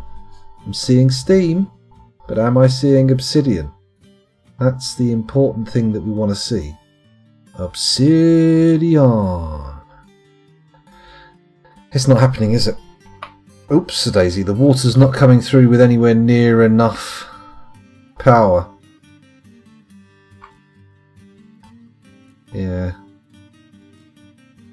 It's ballsed. God damn it. Maybe I could flick the switch to open this as well, and maybe the combined power? We'll have to give it a go. There's not much I can do about it otherwise. Add pull now. There we go. So this should open up to allow more water to come through, and maybe we'll get it to spread this way. I don't know. Oh, hang on. Are we seeing spread? Oh look, I think... No, it's all going away. It's just steam. No, it's not working how we hoped. Disastrous. Truly disastrous. It's a real shame that. I kind of thought that was going to work, dropping it from above, but turns out no. Maybe it's just too many floors away. Maybe it just separates too much and doesn't hit quickly enough. Nearly out of water in here now. God damn it. We've opened these now. If we're lucky, we'll be able to get these bits over here to spread a bit more, right? Yeah? A little bit of this will turn into obsidian? Question mark?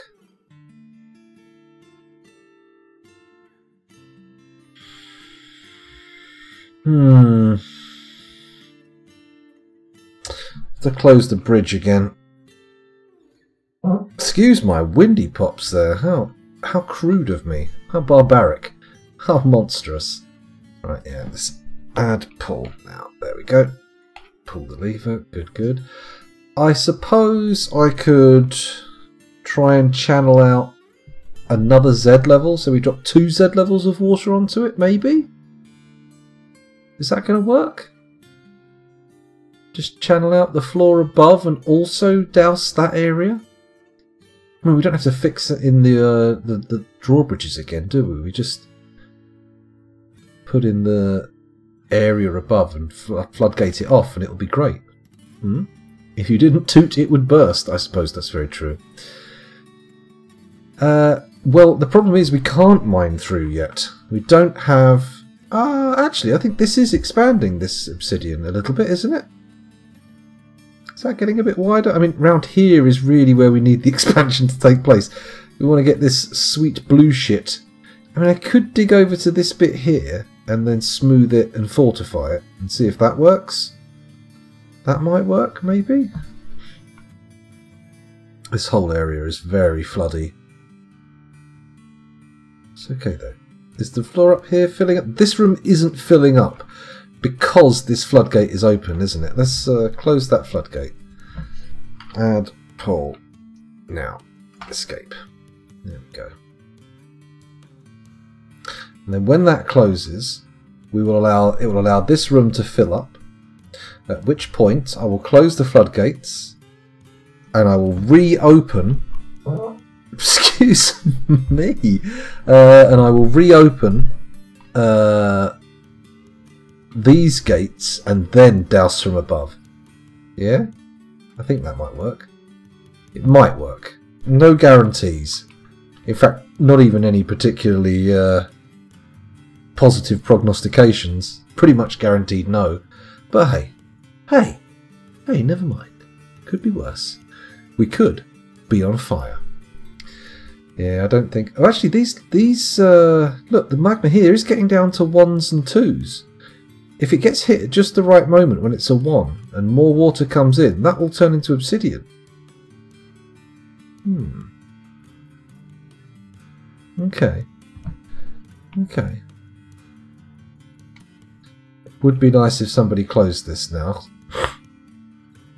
I can't really I can't really do anything until someone comes and flips that switch.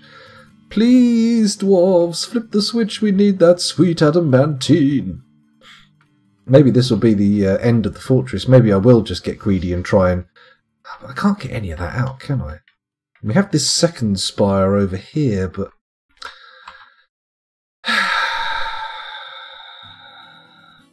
haven't really prepared properly for it, have we? Well, we could try it, but I don't think we're going to have any more success.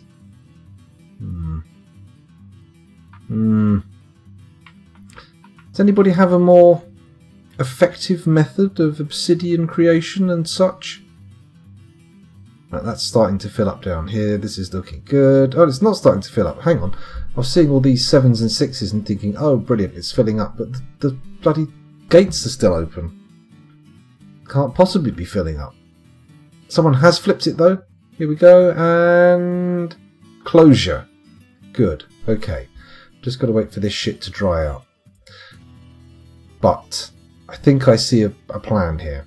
So what we do, and this is my probable last attempt at this, because if it doesn't work like that, then fuck knows what we're going to do. But we fill this room up, close the gates so it can't backwash and leak out. Once the room is filled up, brilliant. We come down here, we open these gates, I say these gates here, so this is in that state where the edges are getting filled again, and then sploosh from above, bosh, we just drop everything we can and see what happens. Hope for the best, that's what I say. Fingers crossed, hope for the best. It's going to take a while before that room upstairs fills up though, there's still space down here to be filled. Mind you, we're at 5s and 6s, it's not like we're starting from scratch. It's all good. No need to panic. We could channel out more obsidian, I suppose. What I'm going to do is I'm going to go from here. There we go. All the way up there. That's... is that where it goes to? That's where it goes to. We're going to channel all that out. Well, except I'm not because I pressed the wrong buttons. DH. There we go. That's the way it's done. Make it a priority 2 for no real reason. There we go. Let's see how that works out. Because that will store a little bit more moisture down here that we might be able to channel through and get the water in there to obsidianize. I don't know how it works. How confident am I about this next attempt? Not very. It has to be said. Quite unconfident, in fact. 17 frames a second. Oh, no, not now. A cook has been taken by a fey mood. Exciting stuff. Oh, was that the camera going? No, camera's still fine. Everything's fine. My Twitch activity feed seems to have disconnected though, which is interesting. Question mark. I can now no longer see if anyone's followed or subbed. Mystery settings. Ooh. Okay. Still not seeing any fillage up here. We've got a moody boy. That's fine. I can live with moody boys. It's quite okay. Right, this should start seeing us channeling out along here. Lovely. I wonder if I channel one of these, it'll turn into obsidian below.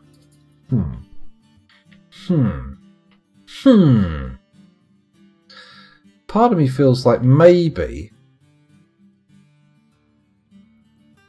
No, these are just crazy thoughts. Let's not share them. What have we got going on here? Something's happened. Something's drawn me up here, and it is... oh, they've claimed their Krasdorf workshop. Oh, how exciting.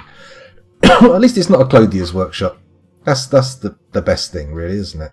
If it was a clothier's workshop, we'd all be able to yawn and go, oh, God, they're making another fucking bra or something. Stop it.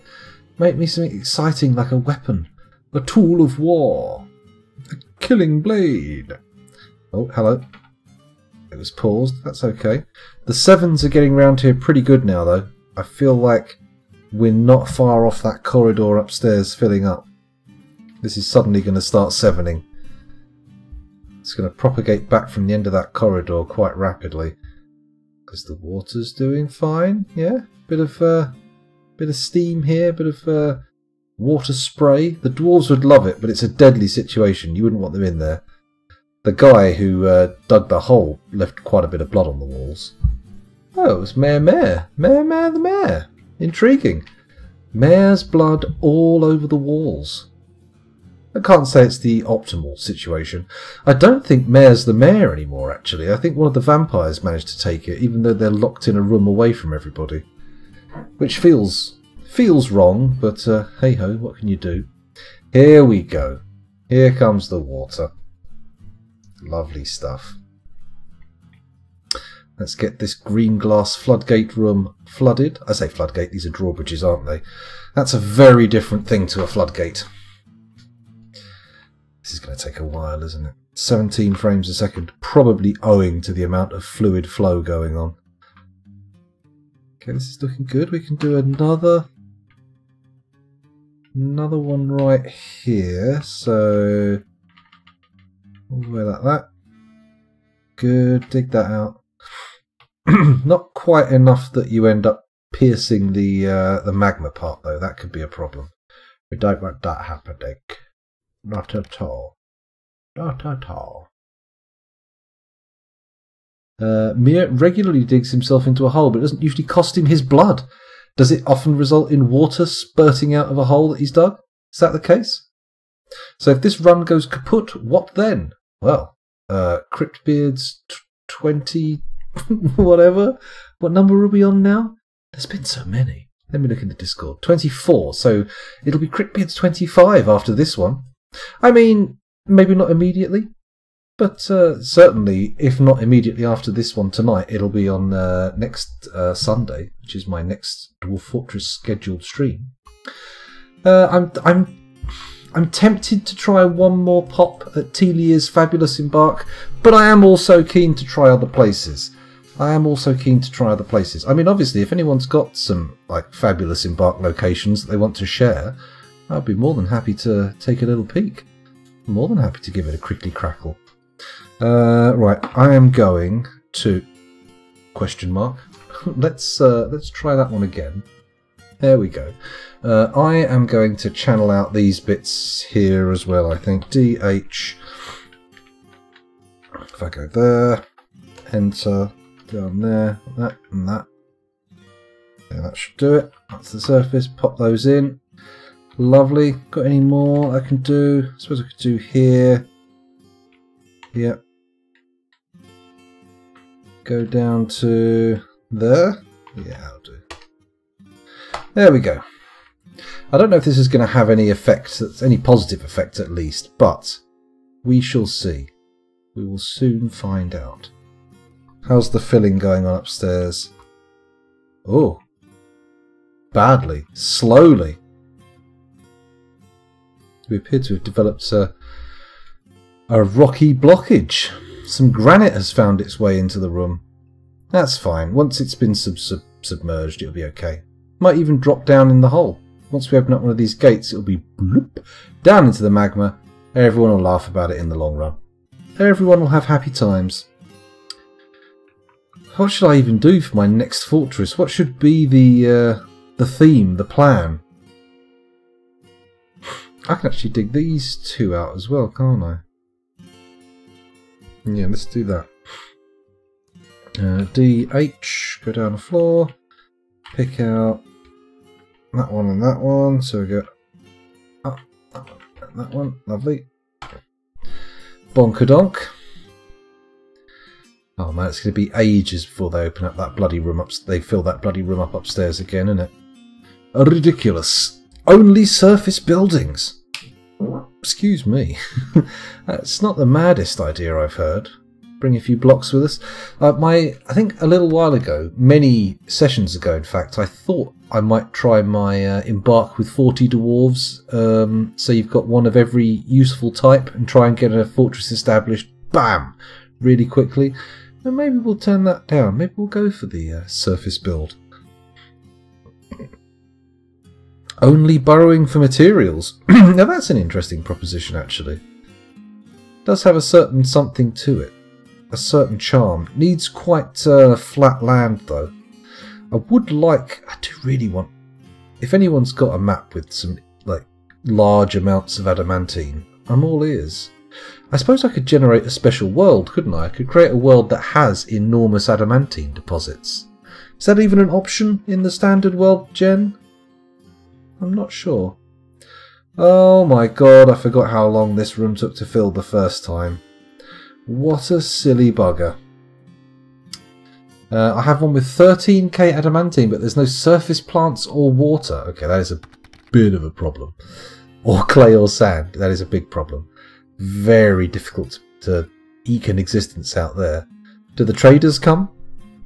If you're lucky, you can trade for food.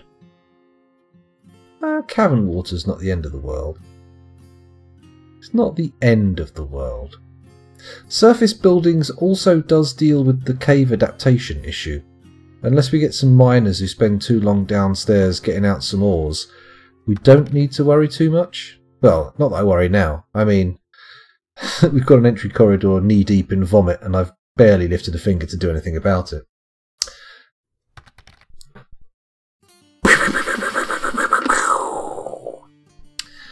Oh dear.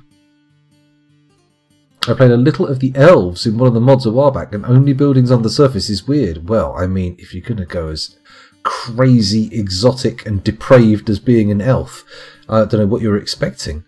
I don't know what kind of madness you're expecting. Bop. Bop. Bop. There we go. Didn't do anyone wrong, did I? No, I got all the right ones. It's good. Don't worry. Oh, heavens above. Excuse me, I accidentally resized the window, causing much chaos. They must converge. They must be pulled together, like Highlanders. Do you reckon that's what's happening? One of them's, like, got to get the clicks. There can be only one click. Ramirez was a defeat snob. There we go, that's my best Kurgan impression, even though he doesn't talk quite that gravelly. Gravelly? Gravelly? His talking isn't that gravelly. Whatever. Now, there's definitely a piece or two of adamantine available there. What's going on here? Oh, Moody Boy lost their marbles, I'd gather. No, begun the mysterious construction. Hooray! No madness. It's good. It's good. Okay. I shouldn't sit here watching this, because it's just going to be a big old pain in the poo. I suppose we could prepare multiple chambers. I could dig a second chamber over here that also fills with water, that we can then double the capacity. Although the upstairs digging does seem to be the one. Like, make 2 Z levels of water. The Kurgan is a fantastic character, properly evil, but credibly so. In as far as the idea of an immortal barbarian sounds credible, yes, I would go with it. I would go with it. I haven't seen Highlander in a long time. Maybe I'll see if my kid likes it. I'm not so sure he will. Honestly, a lot of the movies I liked as a kid, I reckon probably ain't going to hold up that well to a modern viewing audience. But oh well, what can you do? What can you do? Harlan Thorne, my go-to fantasy name. It's a very, not that you should take this as criticism, because it's not. But for me, in a fantasy realm, that feels very 1700s, very sort of tricorn hat era, and that's not a criticism. That's my favourite era, in terms of hats at least. What was that one we talked about? The Brotherhood of the Wolf. If you haven't seen Brotherhood of the Wolf, check it out. It's a really weird martial arts movie set in the tricorn hat era. Exciting stuff. I mean, I've obviously sold it incredibly well there. There's no possible way you'll be able to resist watching the movie. Or makes me think of Harlan Ellison, which is, I suppose, a less flattering comparison. But hey, not all comparisons can be flattering. Not all of them. Most of them, maybe. All of them, definitely not. Oh man, just waiting for these rooms to fill with water is a right pain in the arse, isn't it? Very, very slow. It's not like our miners are doing anything. Oh, we've only got 5 idlers though, so people are occupied. Let's go and do some quantum stockpiling. Let's get some of this stone we've gathered popped away, stowed nicely. Well, mind you, that is the kind of work that gets done when you've got idlers. Mind you, there's a shitload of people watching demonstrations, which is next door to idleness, if you ask me. Right, we're going to turn off the tatty clothes stockpile dump because obviously it's not being used. Yeah, nothing's been dumped. Fuck it, let's go turn it off. It's in this stockpile here, right? Yep. Deactivate. In fact, totally removed. Utterly obliterated. And then we come down here. Reactivate the schist stock.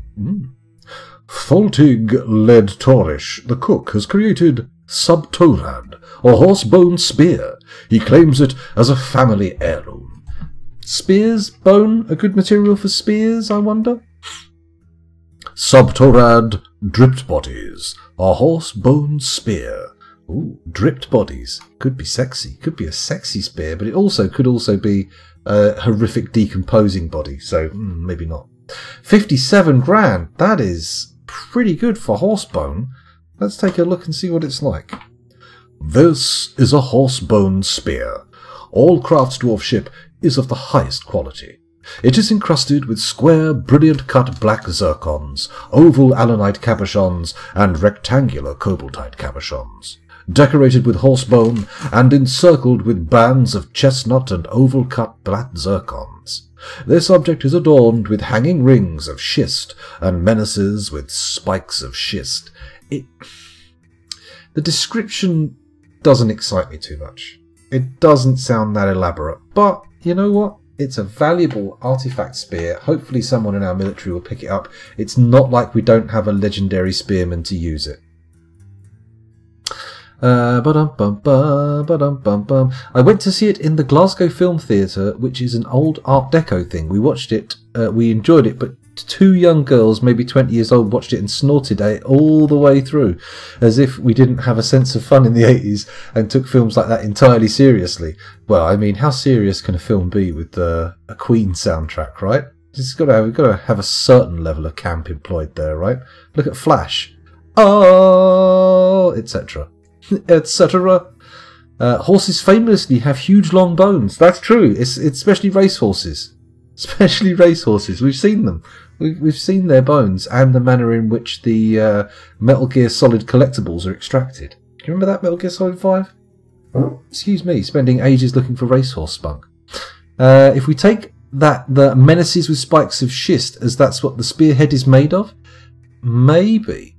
I'm imagining like the spikes of schist are not big long stone spikes, but it's like there's like panels down the side of like carved schist in a kind of enlarged sandpapery kind of thing, so it sort of like rips as it goes in. My God, man. What's wrong with you? You going to become some kind of weapon technician scoundrel? You're going to join the military industrial complex with your horsebone spear and schist ideas? Maybe. Maybe I'll make a killing. Financially, not, you know, murderily? Murderlicious? I don't think so. Murder's not delicious. All the fish appears to have been eaten. I think I might have been foolhardy putting in the old, or removing the old trade depot. I think we need to get lots more food in the fortress, because looking at it, the cupboard may well imminently be bare. Okay, we're going to do it. Build, trade, that's not it. That's a trade depot. Pop it in there, and hopefully make it out nice. Nice. We'll make it out of whatever.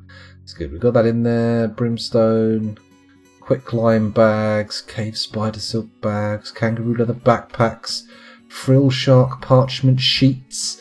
Oh yeah, we haven't got any. We've got a load of bookmaking bits and bobs, and we haven't really brought them into the fortress. What kind of stockpiles use or get parchment in them? Let's go down to the library. Here we go. I'm going to make, no, not that. There we go. A stockpile there, and I'm presuming it's finished goods. I have to presume, because I can't be sure. But we'll do a little stockpile down here, like this. There we go. And we'll see if we can make it hold paper. Sheets if it's just the paper. Ah, okay. Ah, okay. Okay, so enable paper and parchment. Brilliant. And then we shall, mind you, there's quires and stuff, isn't there? And codices, tools, crutches. What codices? I think we're good, right? Yeah, we're good. Codices and bits of parchment. That'll be fine. Get those down there. Hasn't really affected the level of idlers in the fortress. There's still about 10-ish. I don't think we're going to see a huge flood of dwarves coming down here. Although there is a lot of schist still on this floor. Time to put in a schist dumping order. What I need to do is click on this stockpile here. Press I for inventory. Come down to the 85 schist and Shift D. Bosh, done. Then we'll see the number of idlers spike downwards. Spike, trough. That's more of the way it would be said, isn't it? And then, oh, we need to also activate this dump, don't we? Activate my dump. Let me be your dumping zone where you leave all your poo. There we go. It's like a scat fetish version of the Interview with the Vampire soundtrack. Not that anyone asked for that. Not that anybody asked for that. But now it's out there. Next time you hear that song, that's what you'll think of. And it'll be my responsibility that I'll have to shoulder to my grave for that horrible intrusion in your life. Terrible. Hey man, usually I follow another streamer, but he's a little bigger, like 1.5k viewers, and I see that you're investing in here and you're really fun, so here's my sub. Thank you very much, Chesney. Much appreciated. Much appreciated. I mean, anybody who wants to sub to their favourite streamer, that's fine. You don't have to sub to me, but I do like it when people do. And it kind of, in fact, in a very real way, increases the chance of me streaming more, because at the moment, we're kind of sticking to the scheduled streams.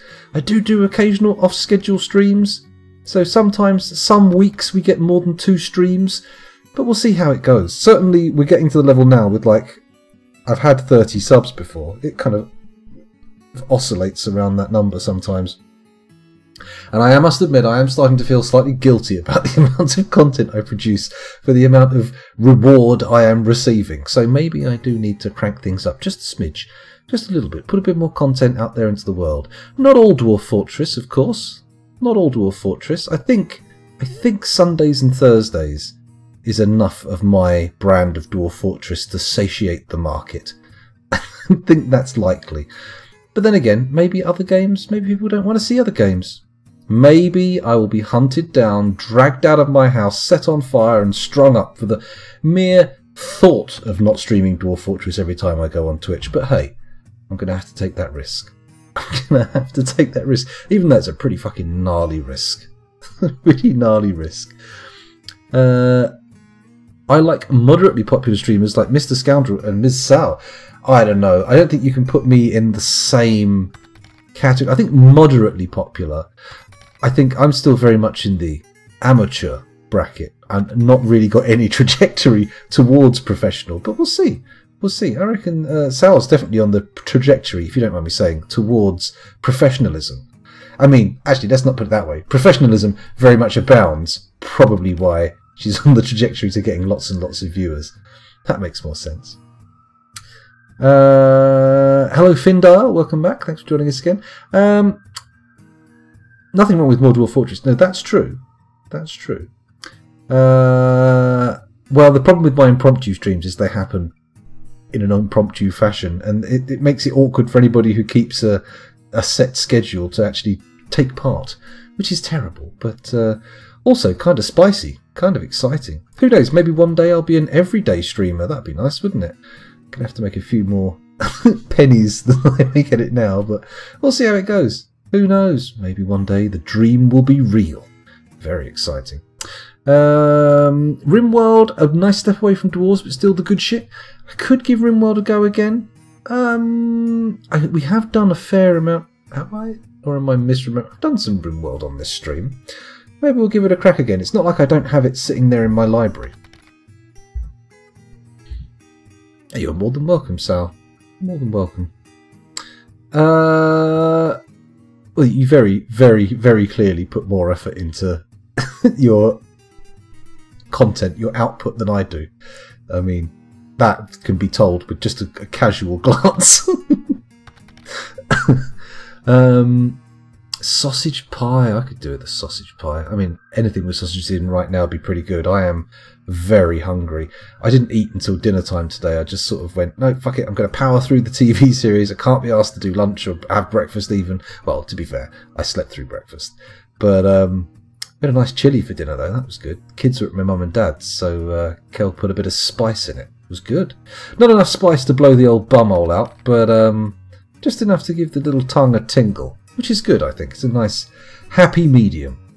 Happy medium. Not like miserable maximum. Oh my goodness. I did that a little while ago. I bought some Scotch bonnet peppers and popped one on top of my pizza. Ate the whole fucking thing, and my goodness. I mean, I was looking for a pen to force my bumhole back inside my body. Not literally. Figuratively speaking. Felt like it. There we go. That's the view. Maybe this is why you get like well received stream, Sal. Maybe it's just that I keep self-sabotaging. I made the mistake of firing Oxygen Not Included and starting a new game yesterday. Went to bed at 6 AM. I know that feeling.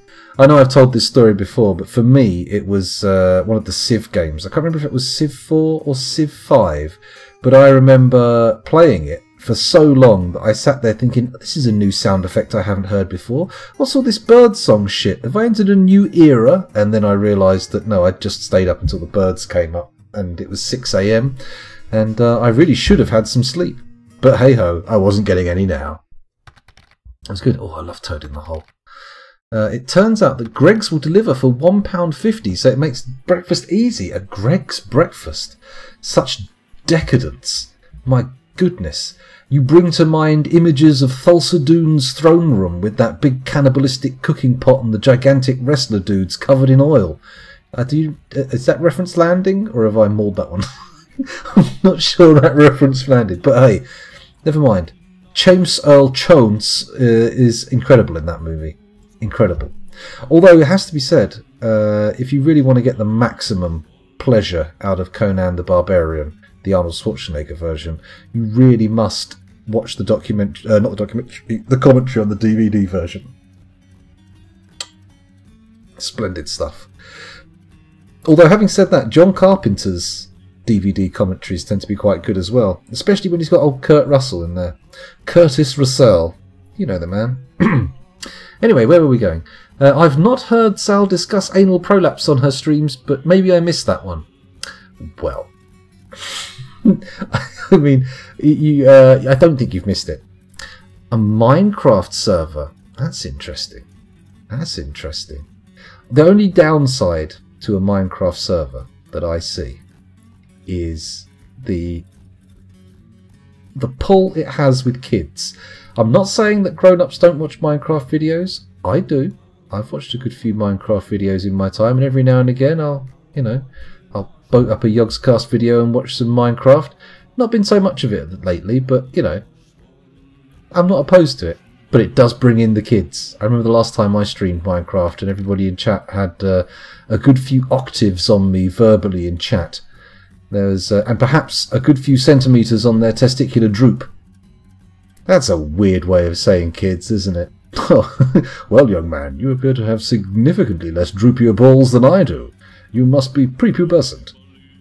And in what circumstances is that going to be said? Not good. Not good. Fuck.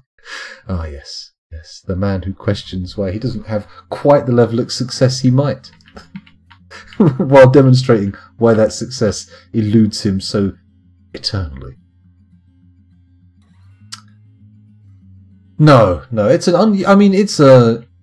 unusual topic to come up, to be fair, isn't it? I mean, it's highly unlikely in most circumstances for that topic to even rear its head,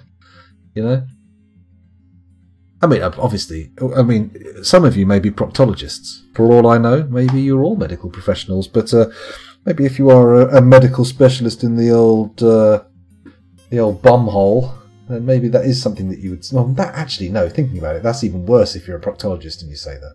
That sounds really weird. In the clinical context, it has no place. Where are we going here? Perhaps you should digest some extremely hot chili peppers. I mean, well, I don't know. Even then, I feel Sal is too classy for that kind of carry-on. She's not... It's a different kind of stream. It's a different side of the Dwarf Fortress coin. It's a lot, probably more savoury, I would say. Not that anything I'm doing on this channel is sweet. Probably savoury is the wrong word.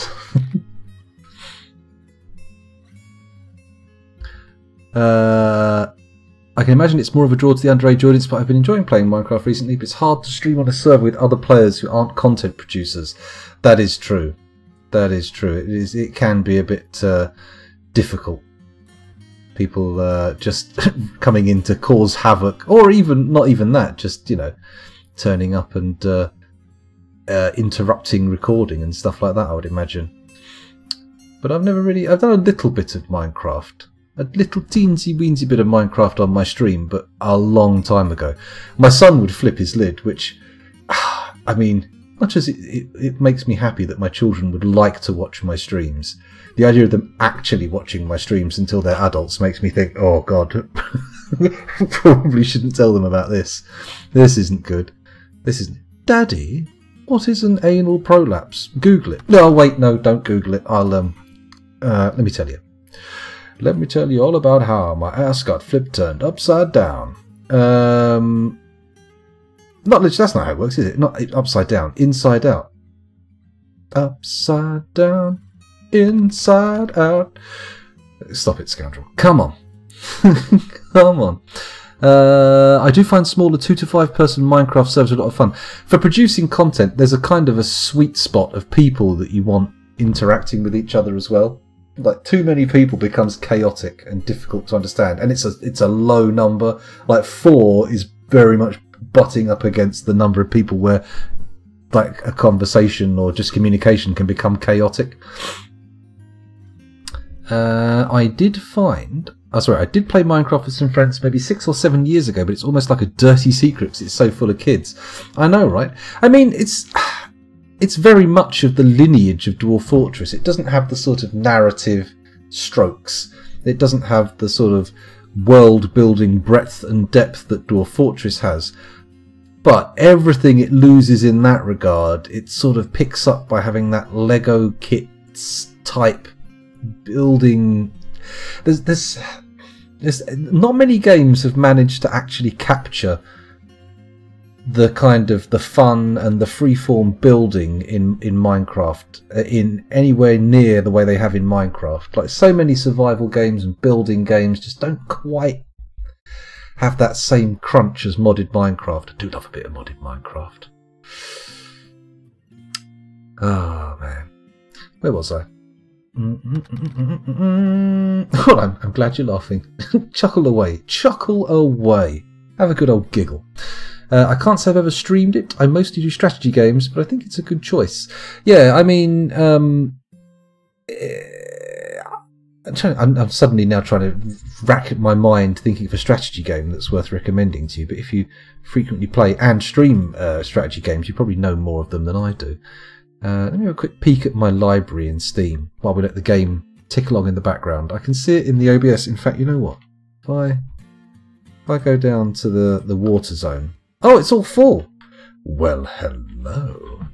It turns out it's time to start dousing the fires of hell once again. Add pull now. Sorry, that got a little bit too intense there. So, once that gate is closed, that will keep that water in reserve, and we can go down and open the other gates. But we can't open those other gates beforehand, because if we do, we'll lose pressure in here. And you need a good head to douse obsidian. Douse lava, sorry. Lava? Magma? Whatever. Hot stone. Been playing quite a bit of 2 games lately. finished Deep Rock Galactic, a very good little 4-player multiplayer game, and Vermintide 2, which I was shocked to enjoy as much as I did. I thought it was going to be like a cheap Warhammer brand cash-in. Turns out it's a game that's had quite a bit of care and attention poured into it. I was surprised, and at a £5, which is what I paid for it in the sale, I really can't complain. That was a good pick, a good buy. Iron Harvest. The name rings a bell. Is that like the 1900s giant robot strategy game? Is that the one where I saw the trailer where there's like a load of Russian people in fields and then there's giant robots defending them? I'm not sure. Could be. Could be. Vanilla Minecraft is far too easy. If I ever play it again online, I'd like to do it in a small team against the extreme hustle environment where scraping a survival was difficult, but we could piece by piece carve out a base and grow in power. I do think like a difficult build. The problem with Minecraft and a difficult map is if you don't make it hard, if you make it hardcore, then it's knife edge stuff and you could be locked out of your own game pretty quickly. But if you don't make it hardcore, then you start to get a little bit slapdash and lackadaisical about how much you die, and start even using it as a teleport thing. It's difficult. It's difficult. But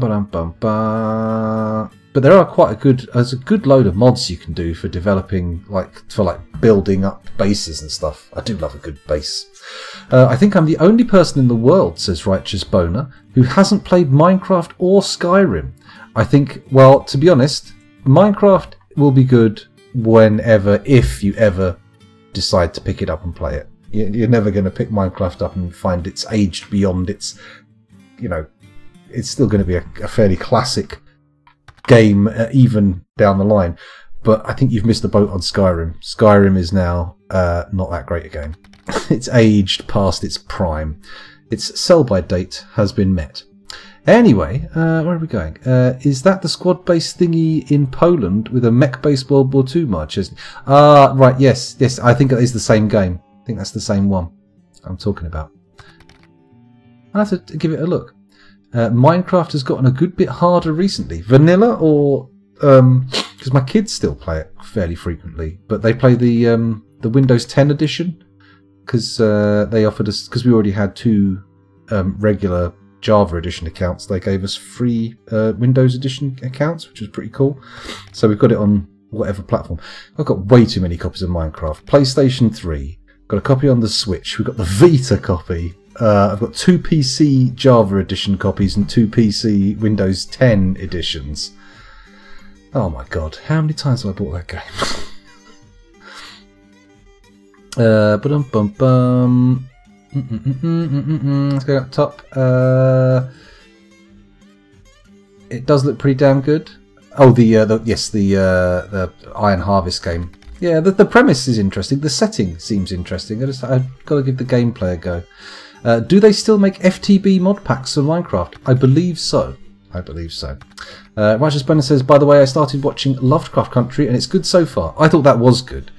Every time I had a criticism start to form in my mind of it, I was like, wait, this is pulp horror, pulp weird tales stuff. This is exactly what would happen in one of these stories. Don't start getting snickety about this. Anyway, where was I? Don't get me wrong, I'm more of a 4X player, but I do like a big old variety. There's a game a friend of mine's played, old Chunky's been playing for ages. I think it's Dominion 4.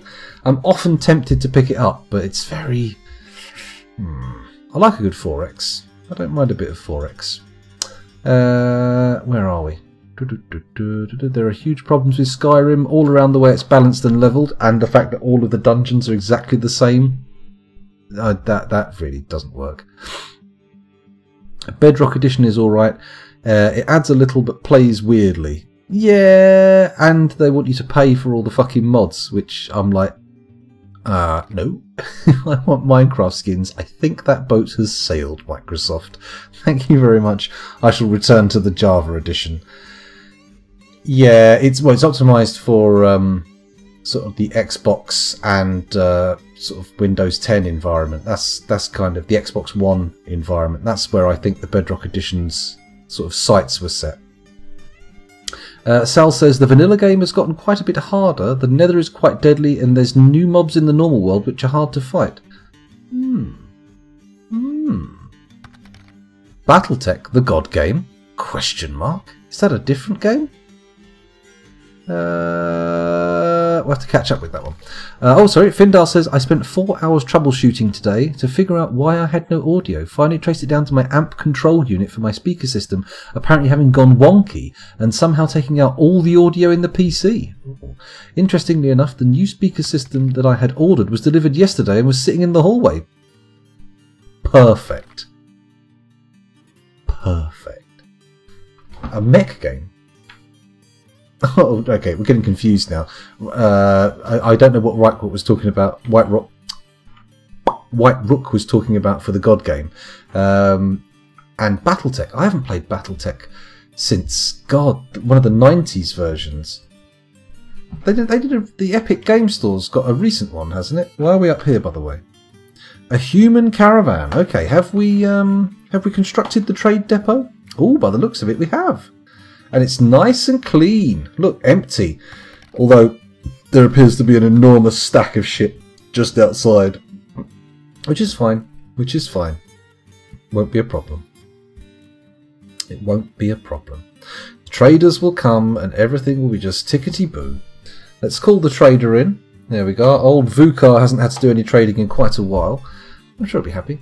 Oh, Dominion. Yes, Dominion. Yes, you're right. You're right. Dominion is indeed a 4X God game. Hello, is this the Moody Boy? Mafal the Weaver. Just a second. Just a second. Let's pause before the traders get here.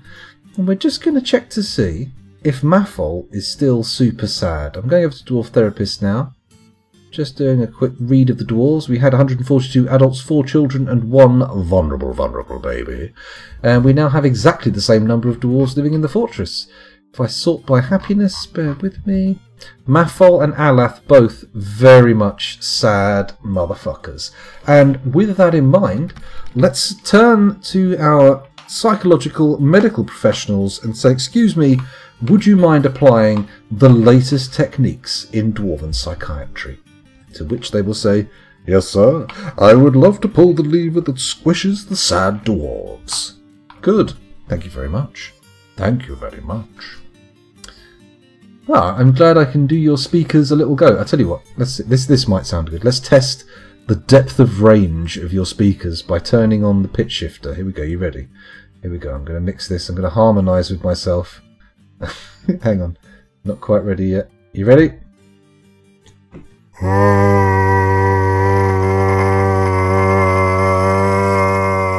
How was that? Was that a good sound? Did that work? Dave says, with Skyrim, the dungeons are all the same apart from levelling, and the thing that infuriates me is that wherever you go is level 1, and whatever you do next is level 2, no matter what order or where you go, it's then level 3. An even worse example is the Outer Worlds. Things increase in power exponentially, so whatever you pick up at level 10 is useless by level 15, which means you can chuck whatever they like at you, and it means whatever you do doesn't matter. Yeah, I've never liked that system. Didn't they have that in Oblivion as well, and isn't that where it started? I've never really liked the thing where the world levels with you. I much prefer having like dangerous places, safe places, go from one to the other. Like, you know, if an area is too hard for you, it should fuck you up. It should kill you. That said, I mean, why do games necessarily require that kind of levelling at all? Maybe we should all take the Dark Souls route. Oh no, Dark Souls has levels, doesn't it? What am I talking about? But none of the zones are sort of gated. You know, it's not gated by level. You can go anywhere and you can potentially, theoretically succeed. Theoretically. In the realms of theory, that is. Ah, okay. Look, the bridge is closed. I've just noticed. Poor sad dwarf has been obliterated, which is good. That's what we want. The obliteration of the sad. Great album title for a death metal band. Or maybe not. Maybe it's a terrible album title, who knows. I miss when God games were a big thing. Do you remember what happened to Goddess in the end? I've got Goddess sitting there in my fucking Steam library unfinished. I was looking forward to that. It was quite fun. Just the mana collection mechanic was good. Oh well, never mind. Games like Populous 3 and Black and White pretty much raised me as a kid. Yeah, Black and White was fantastic. I never played Populous 3. I remember playing Populous 1 and what was the other Bullfrog game? Powermonger. I remember playing Powermonger on my childhood friend's Amiga. Oh wow, those were the days. Powermonger, what a game. Probably run that on a fucking calculator these days, but I thought it was the height of technology at the time. Oh, the mayor's been re-elected. I can see from his mononumerical name that he's one of our vampire squad, so he's going to be in that position for quite some time, I would say. Reminds me of, hey, want to hear the most annoying sound in the world? Oh, I remember that. Was that Pee Wee Herman? Is that a Pee Wee Herman thing? It allows them to do very lazy game design.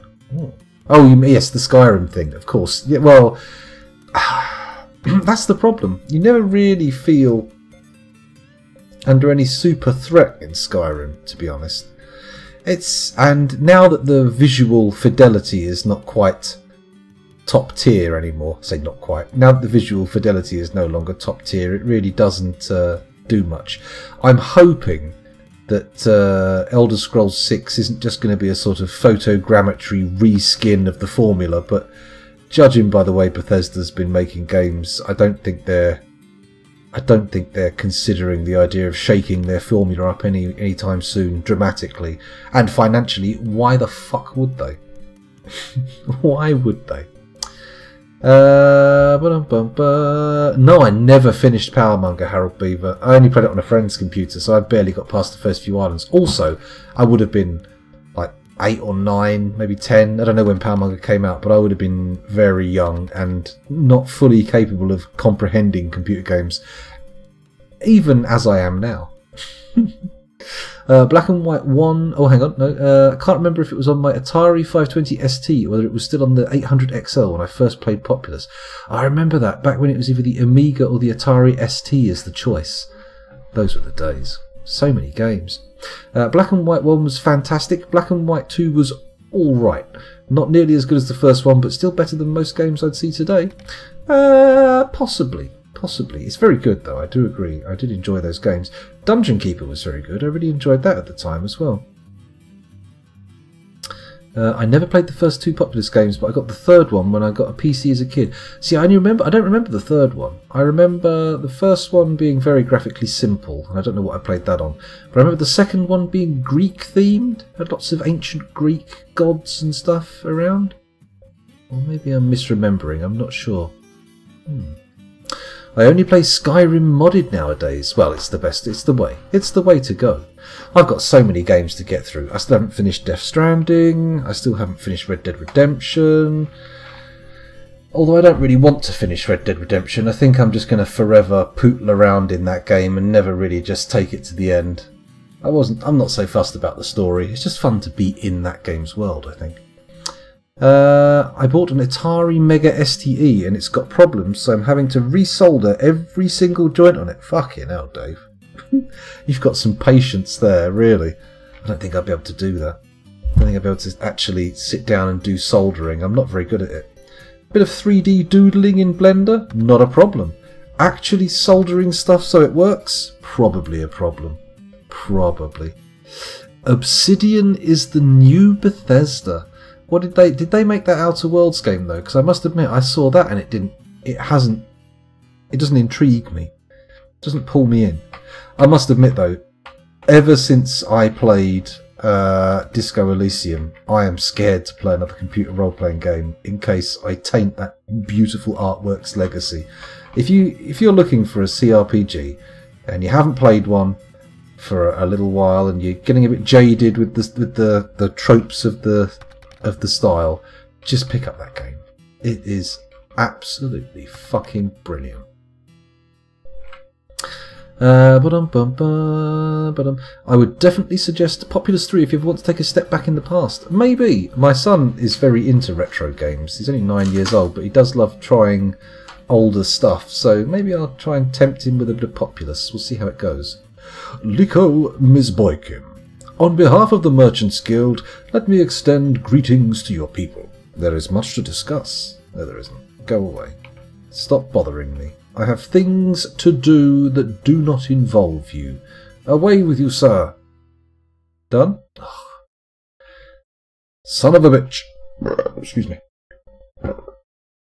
Dear oh dear, very burpy. It looks like there's still some gold down here in this mine. I had literally no idea. Let's get this out of the ground. Oh, look at that. It's a substantial deposit as well. Good stuff. Anyway, down to the diggy zone. Down to the diggy zone? Down to the adamantine zone. That's where we want to be. We also need to reapply the swerver because he appears to have stalled. The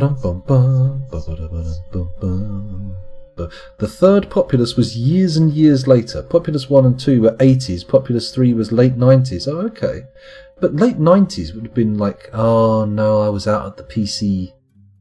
So I think I had a PC in the late 90s. Yeah, no, 97, 98 I would have had access to PCs, but no gaming PCs. Yeah, that would have probably passed me by.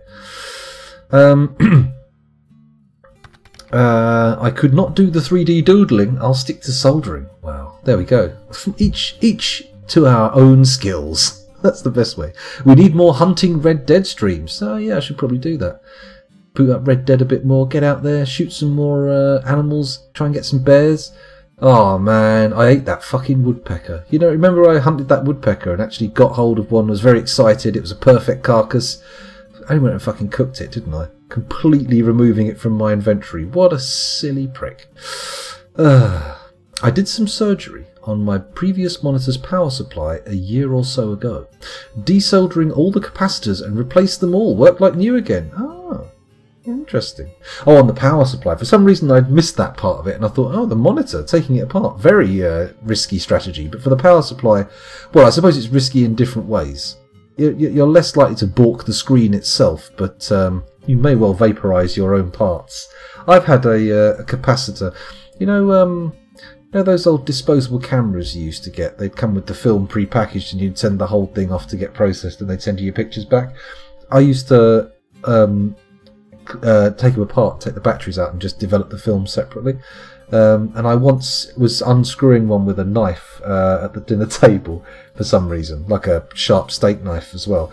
And I just stuck it in and I went between the contacts on the flashes and the flash's capacitor, and there was a big old spark, and for ages I had like a little circular burn through the top few layers of skin on my finger and thumb where I'd been touching the knife. I do not recommend touching the contacts on capacitors. Bad move. Bad move.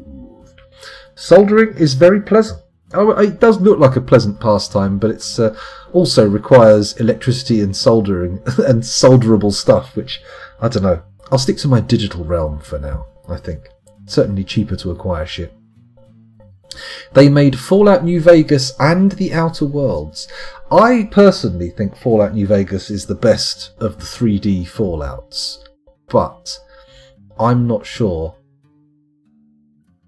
The Outer Worlds didn't call to me, so I don't know if I want to give them the full thumbs up treatment right there, but they've made some decent games. Disco Elysium is great, and I also 100% recommend it. It's very good.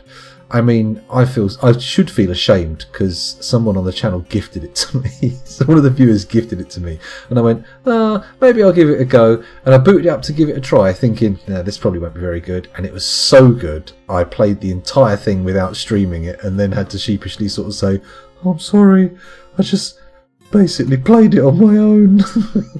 It was really good.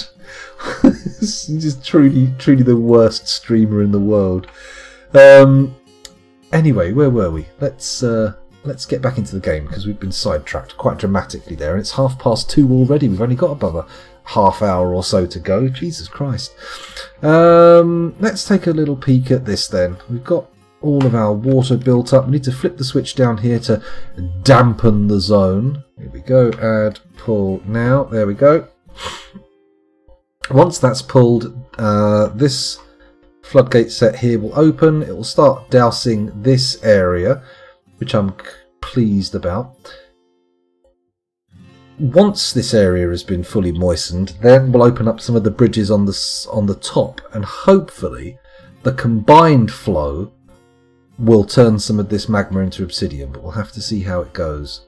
It might work, it might not work. You never know. I do intend to play it again on stream one day, but at the moment it's such a perfect memory.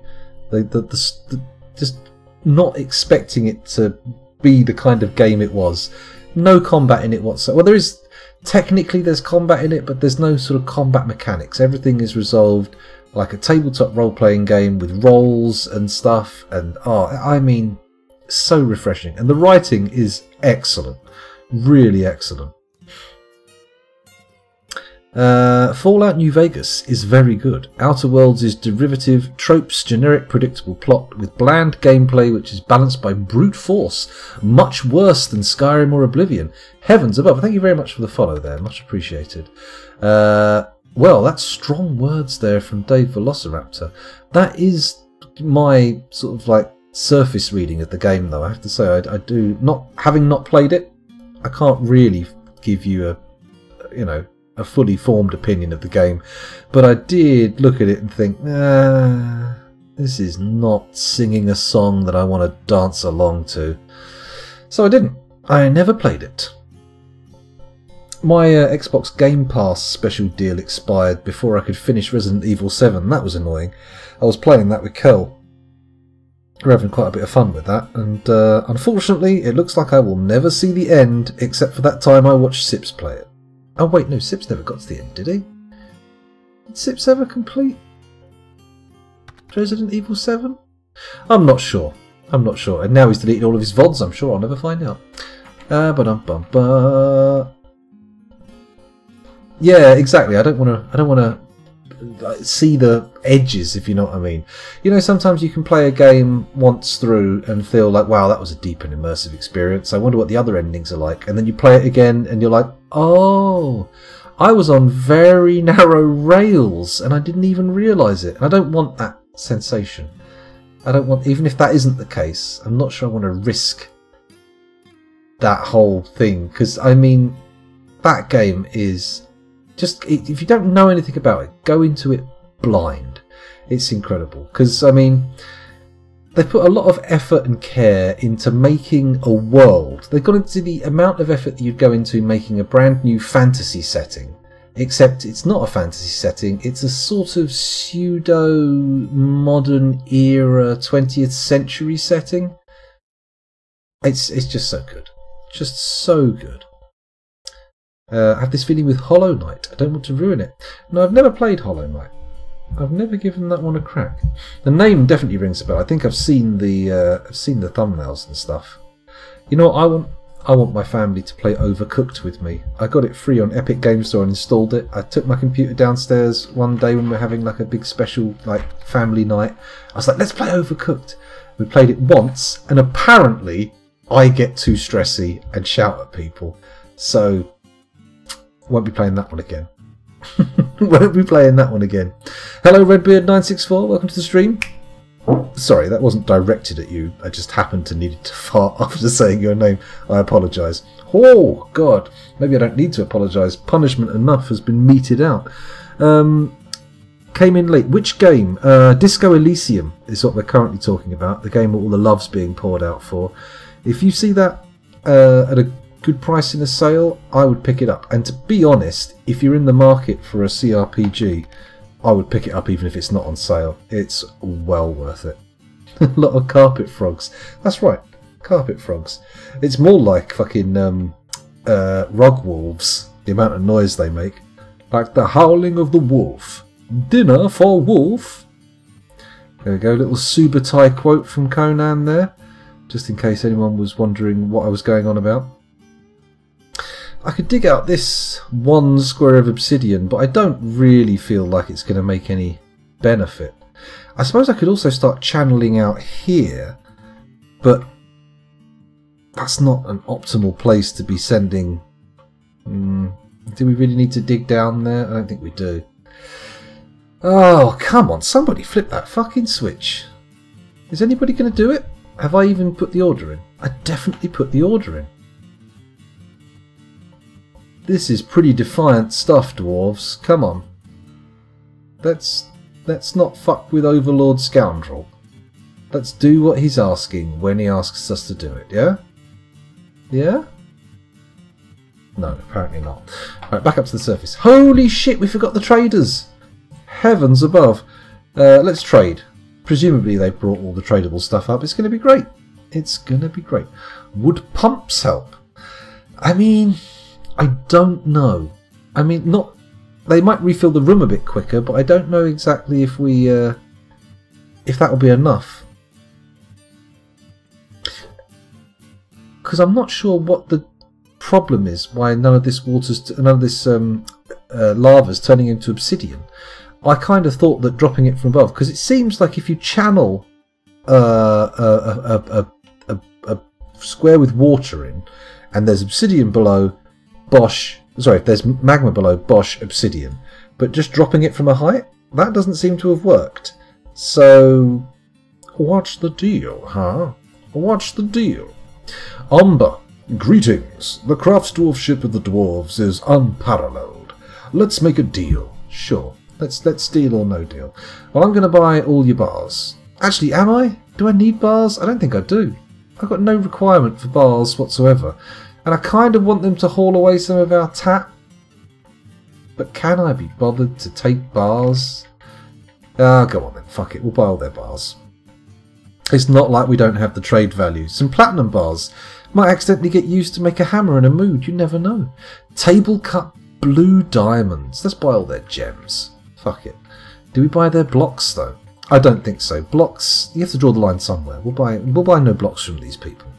I'll buy all the green glass. Why not? It can be cut into practice glass gems or whatever. Take all their clay. Do I want their rope? I don't not want their rope enough to release the shift key. So we're going to keep going down. I don't need water skins though. We've made those. We've made the water skins. It's fine. The Ekro, the Omli, the Zoka, and the Sill, and the Kashmez. Do we want to do the musical instrument thing this evening? I mean, it is 20 to 3 already. I am quite tired. I don't think I'm going to be giving my most impressive performances. Does anybody? They're human merchants, White Rock. White Rook. Sorry, I keep calling you White Rock, even though clearly White Rook. Chess name. Very chessy. Has anyone got a particular favourite? I'll tell you what, we'll do one instrument. Does anybody in the chat have a preference for a particular instrument to be done? If you're new here and you're not sure what I'm talking about, don't worry. Everything will become relatively clear relatively soon. Don't worry. Is the water going in by ones only and not arriving in enough volume at once? I think that's what's happening. I think that's what's happening, but I'm not sure. I'm not sure. Ekro, Omli, Zoka, Sill, or the Kashmez. What do we reckon? What do we reckon? Can we have a look at the instruments before we choose? I suppose so. I've got to resist reading them out. The Ekro. Get a little look at the Ekro. Copper bells. Too many dongs. Too many bongs and dongs. The Omli is a sound-chested stringed instrument. Okay. What else have we got? The Zoka. What do you do? Large cylindrical wind. It's a box pipes, as are so many of these instruments. And then there's the Sill. Oh, and then the Kashmez as well. What's in the Sill? The Sill is bronze bells. Boo! Ding dong, ding dong, ding dong, biddly bong. What's the Kashmez? The Kashmez is a ceramic conical bore handheld wind instrument. There we go. We've had a glance. We've had a glimpse. We've had a little peek at the musical instruments available. Does anybody have a preference? Do the pink flute, says Dave Velociraptor. The one with the purple blowhole? I don't think so. I'm not putting that things to my lips. Not this evening, at least. Omli is like a lute. Zoka is like a flute. Lute, flute. Who wants a lute? Who wants a flute? Do do do do do.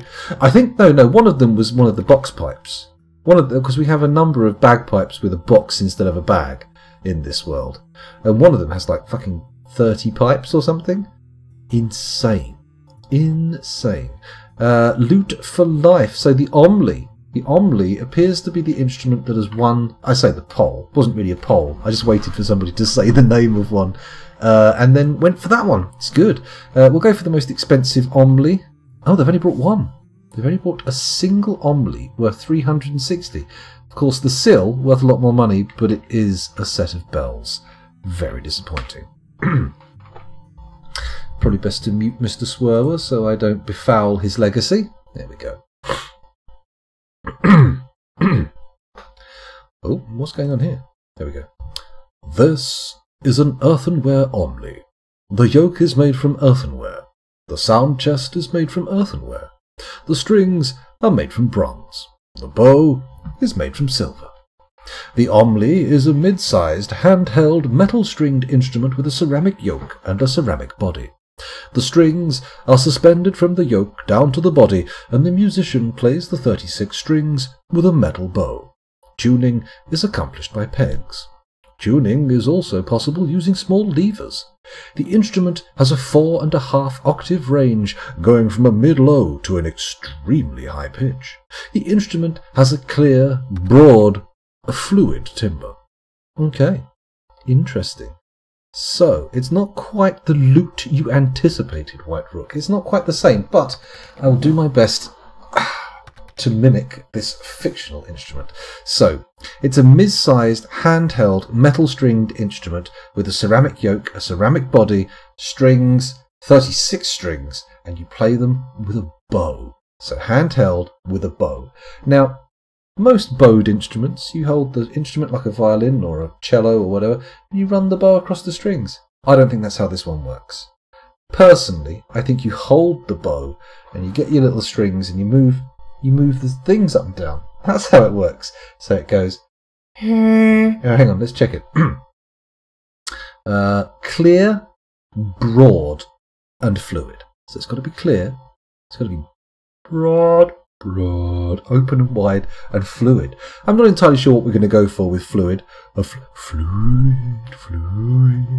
bong, bong, bong, bong, bong, bong, bong. Needs to go to extremely high pitch. We need to move this up a few octaves. So I'm going to attempt, bear with me, those of you unhappy. Oh wait, that was a high pitched one I did before, wasn't it? Well, I meant to do this before. Which, of course, is not what I did. I went. Which is an entirely different kettle of fish. Let's change this to a +6 octave, and I will attempt the Dances with Wolves soundtrack played on the Omli. Here we go. Okay, so it's got to be a thing. Okay, ready?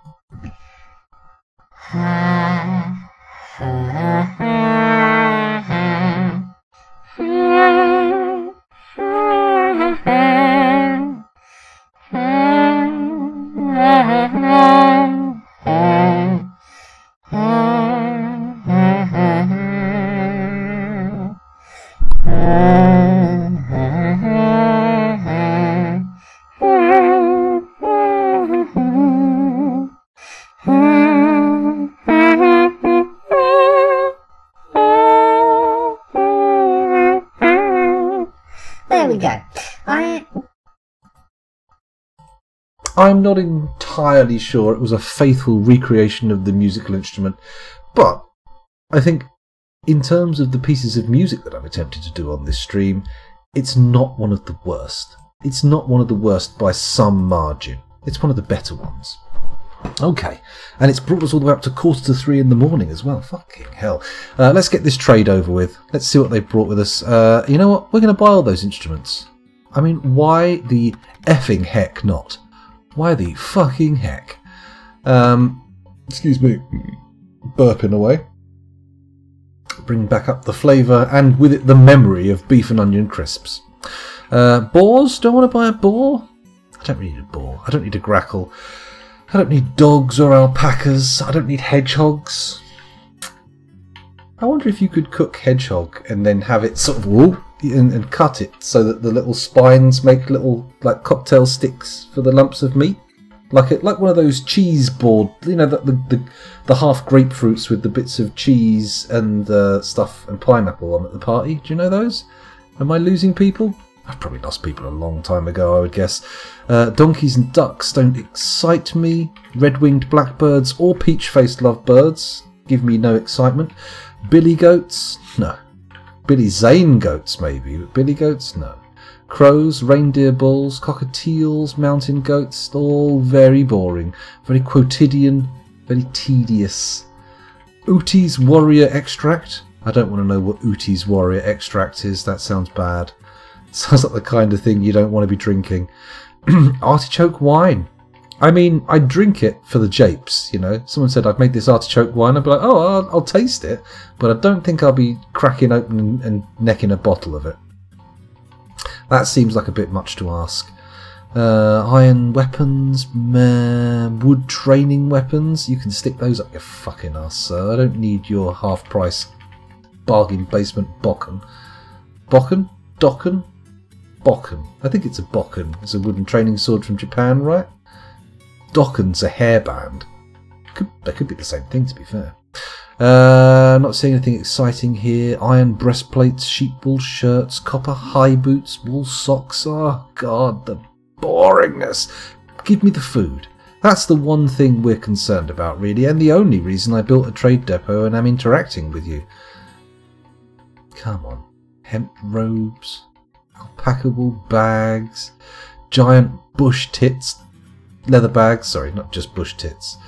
I suppose we can buy their, a bag of peas. That's nice. Or is it just a bag for peas, not containing any peas?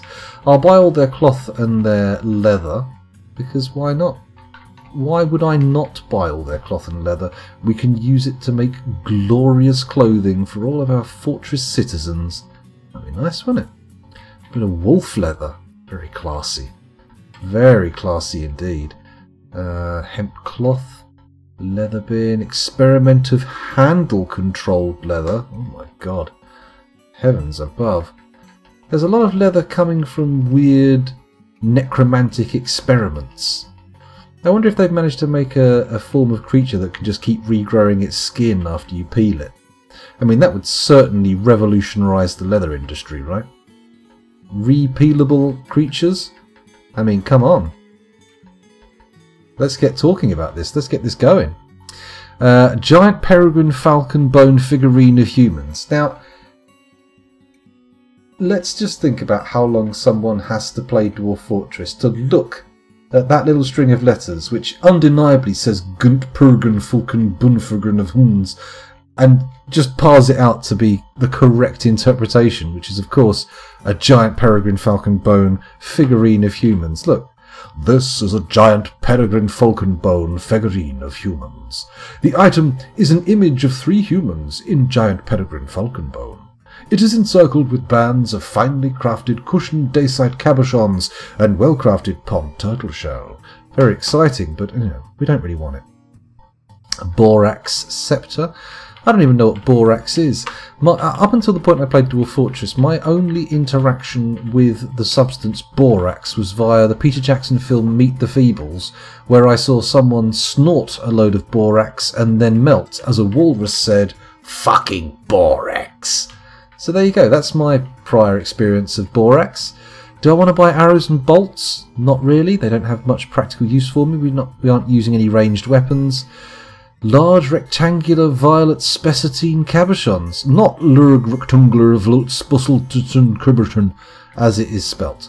We will buy their iron anvils, and look at this, prepared moth brains, prepared donkey spleens, here we are.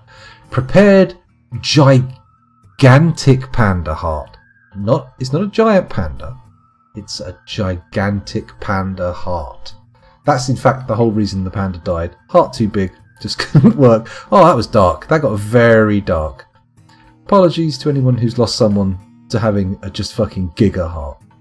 If you have a relative whose heart was just too big for their chest cavity, I'm sorry to have brought up such bitter memories, such dark times. I'm a terrible, crass human being, aren't I? I should be banned. Not from Twitch, just in general. Trousers, leggings.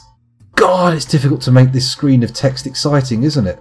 I'm doing my best, I really am. Should we buy all their cheese? I think so. Two humped camel cheese, donkey cheese, yak cheese. Oh, we've gone past it into the splints, but I don't really care.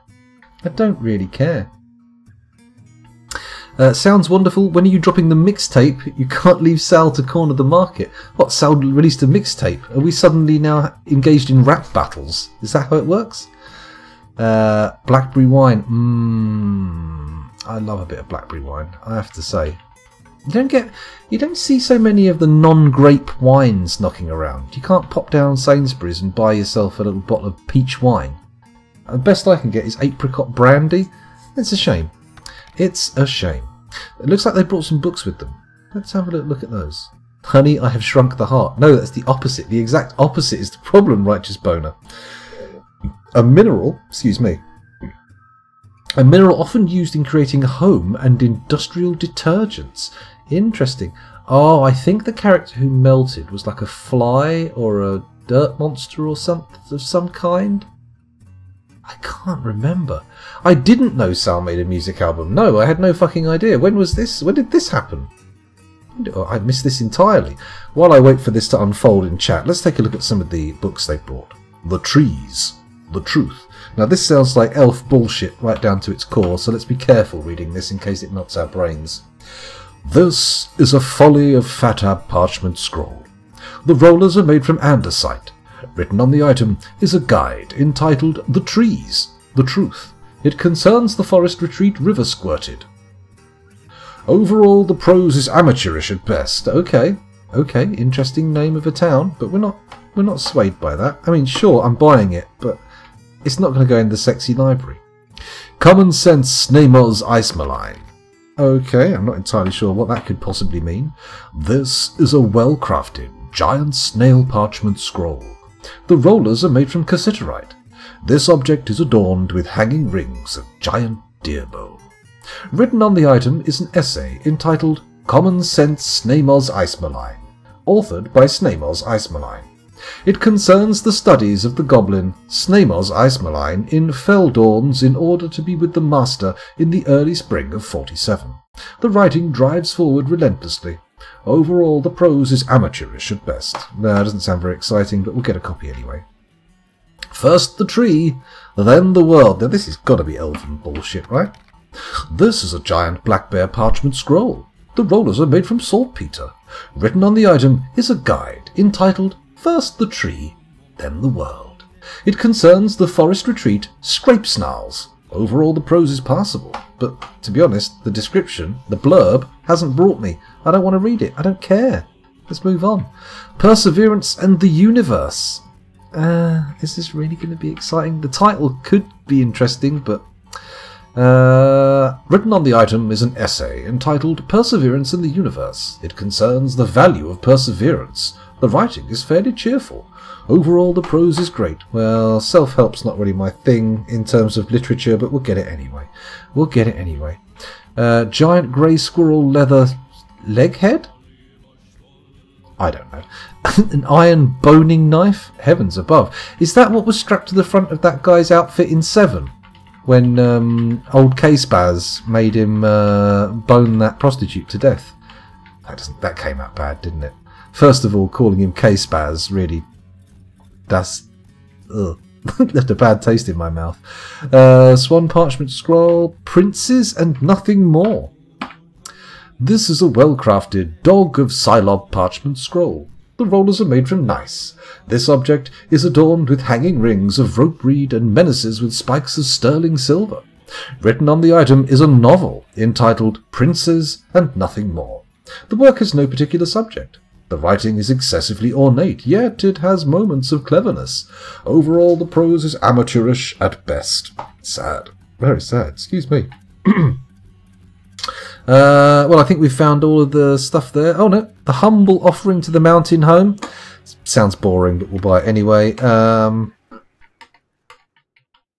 tree's the truth. We already read that one. Excuse me. They brought quite a few codices.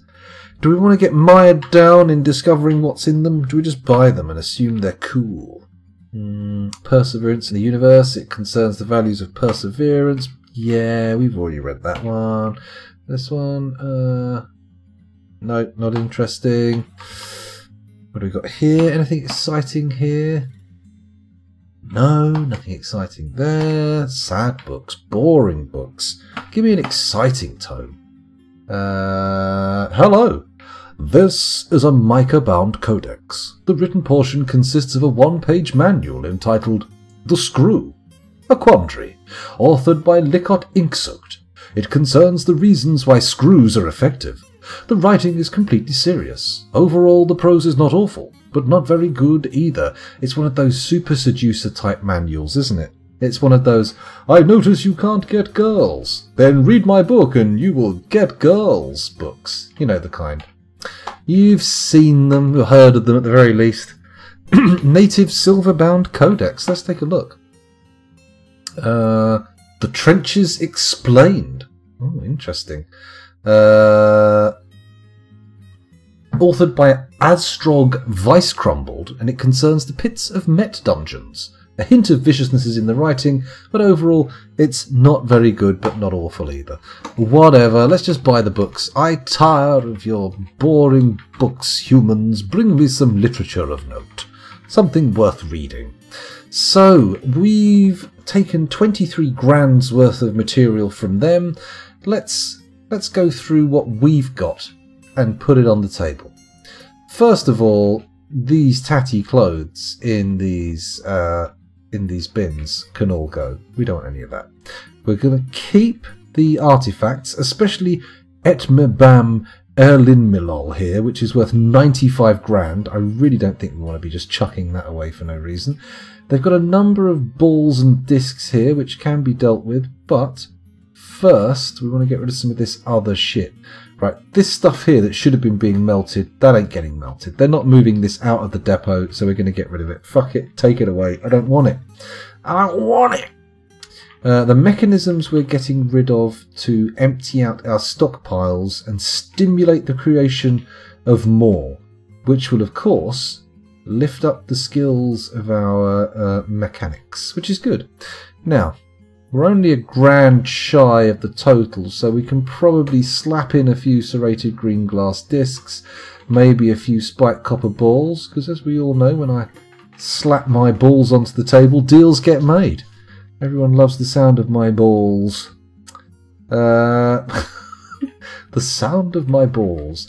I'm going to look over and I'm going to see Sal in chat kicking herself going, that should have been what I called the album. God damn it. Scoundrel, you musical genius. If only the serendipity had been there. Right, that looks good. Let's trade. Yep. Brilliant. Umbra seems ecstatic because he's made 9 grand. That's why. That's why he's ecstatic. What? No, don't trade. Release the trader. That's what we want to do. There we go. So, when I first went pro streamer, I offered new subscribers a choice of song that I'd sing. Also, Mare accompanies her. I still owe a bunch of songs to people. What the hell? I never realised. I never knew you had such a musical bent to you. Exciting stuff. God, can you imagine if I tried the same thing? If we get 100 subs, I will write a 15-hour epic album entirely about poo.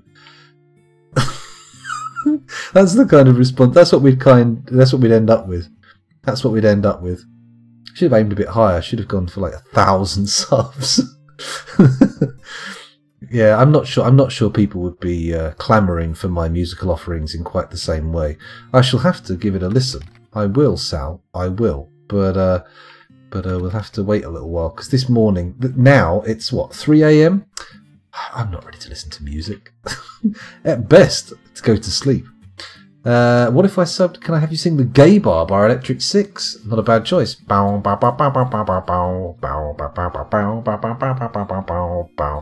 a bad choice at all. The Brown Album. Yes. Yes. Very true. I could do that. I could do that little version of the Interview with the Vampire soundtrack I did. Let me be the only one you poo upon today. No, that can't be done. Can't be done. It would disgrace the memory of the not yet even dead Annie Lennox. And that's pretty bad. Disgracing the memory of the living is almost impossible, yet somehow I manage to do it with every breath I take.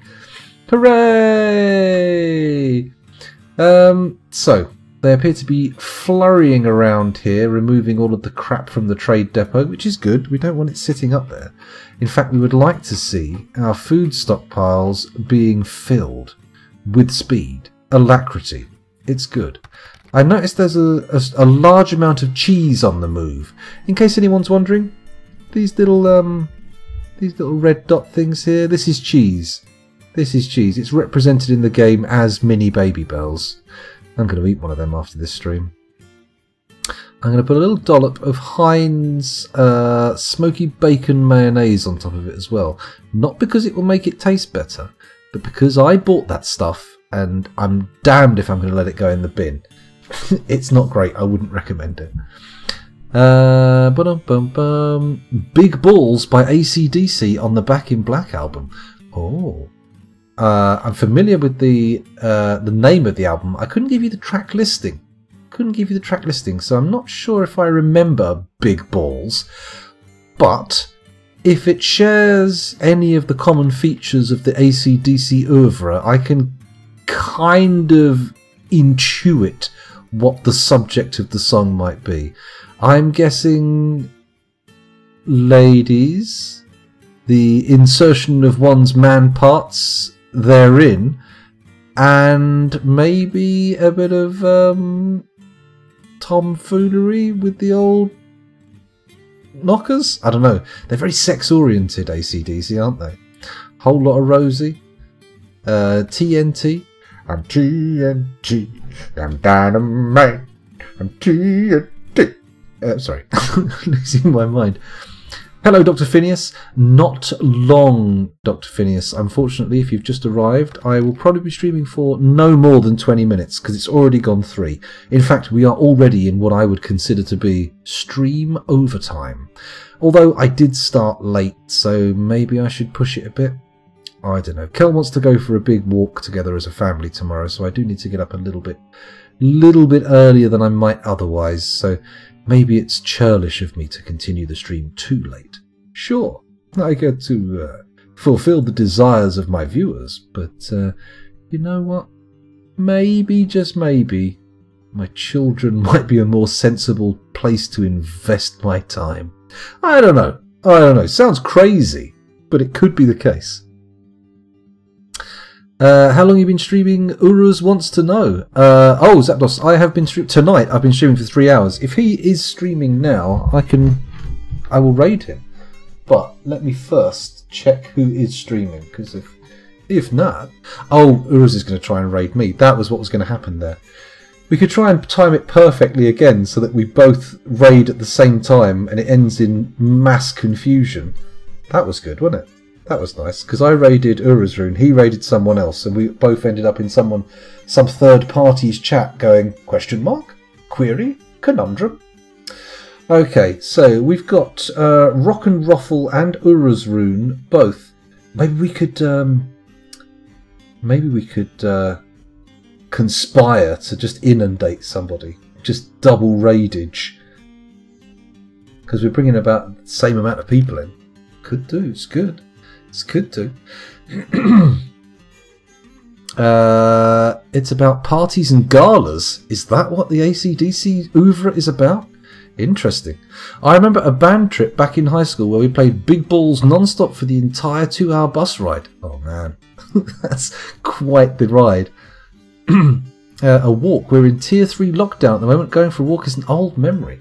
Well, we live near enough some outdoorsy countryside, so we can. There are White Rock. Let's have a little look. Who am I going to raid at the end of this stream? We've got Rock and Ruffle here. I don't know if you can see my phone. It doesn't come out very well on the camera. We've got Rock and Ruffle. We've got Urazrun, of course, who I suspect is ending their stream, and therefore probably not the best candidate for a raid. Could be wrong, though. Hyper Mega Ultra Massive is currently streaming Dwarftober 2020, learning this game. I think they might appreciate a little bit of aid. Pythania is currently illustrating their dwarves by the look of it. That's and actually that might be a interlude video.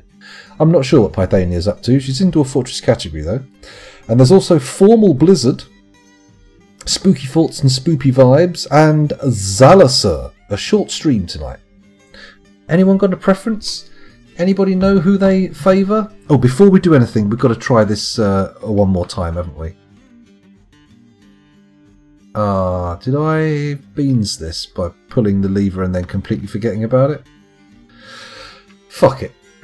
I think we want to douse this bit here. So I'm going to go and pull this lever. Add pull now. Here we go. Theoretically, this should result in a bit of obsidian being made. But that's just the theory. A fortress theory. There we go. I like a bit of Blizzard, says Sal. Blizzard has me blocked, says Righteous. What happened? Did he not take kindly to your name, Righteous? Was he a little bit leery of your your veiny, bulbous-tipped name? Is that what it was? Because, you know, that's, you know, possible. It's entirely possible. No one's flipped this lever yet. Come on. Flip that fucking lever. Douse that magma. Yeah, I don't know if we're going to get that far over to it, to be honest. The opening of this gate has only really put a little bit of water around the edge. It's not like we're adding huge amounts. You never know, though. You never know. Still nobody's flipped the switch. Ideally, one of our 10 to 13 idlers that I've been noticing in that top right corner would do it. Oh shit, I didn't do all the namies, did I? We had somebody newer come in and say they wanted to get a namie. What a terrible crook I am. Cheating people out of their hard-earned channel points. What a bastard.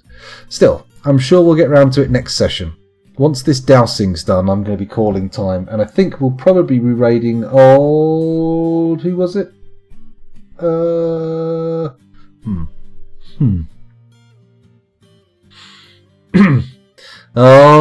dear. Well, I know how that can go. I don't think I've ever been banned from a stream, but I've certainly been badly received. Do you remember that guy? Oh, let's not talk about that. Let's not talk about the guy I raided playing Sekiro who ended up being really cross with me. And I'm still not entirely sure why. Here we go, here we go. The dowsing machine appears to be having about as much efficacy as, well, something that has no efficacy. Don't appear to be creating any new magma, or getting rid of any magma, which is a bit of a shame. That said, maybe we are, maybe we aren't. No, look, all the water's gone. There's barely anything trickling out of that upstairs bit, and it's all being turned into steam. Disastrous. Excuse me, I'm losing my voice there a bit. I'm losing my voice. That's me in the corner. That's me in the spotlight, losing my voice. That's the original lyrics for the song, just in case anyone's wondering. Steam engine? If only I could take the dwarves in such a futuristic direction. I'm not sure that's going to work, though. I'm really annoyed that we're getting it down to 1s and 2s, but we're not quite getting it to the point where it's turning into obsidian. It's not quite working. Then again, maybe the steam is obscuring some sweet treats. Maybe a couple of these squares did turn into obsidian. It's just going to be a matter of patience. Then again, that might be a bit of a high hope.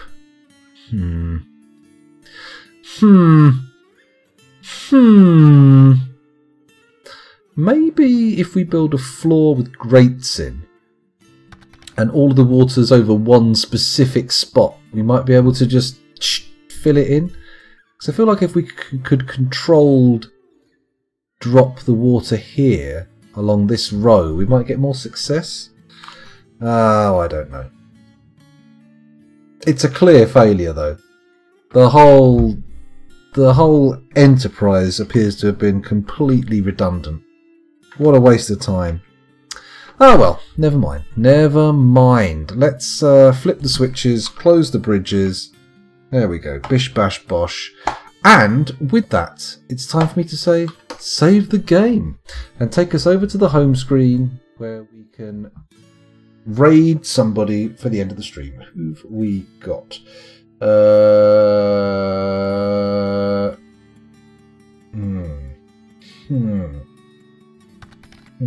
mean, we could raid Formal Blizzard, but again, that's poor old Righteous out in the cold, out in the dark. Why not? You get down. You do some writing. You do some writing. It looks like Formal Blizzard has just been raided by Ura's rune. So you know what? Fuck it. Let's raid Formal Blizzard. Why not? Sal, I shall take thine advice. /raid. Formal_Blizzard. Formal_Blizzard. There we go. I'm going to get it up on my phone and turn the volume down so I'm already in there. Look, here we go. Here we go. Oh, hang on, the camera's off.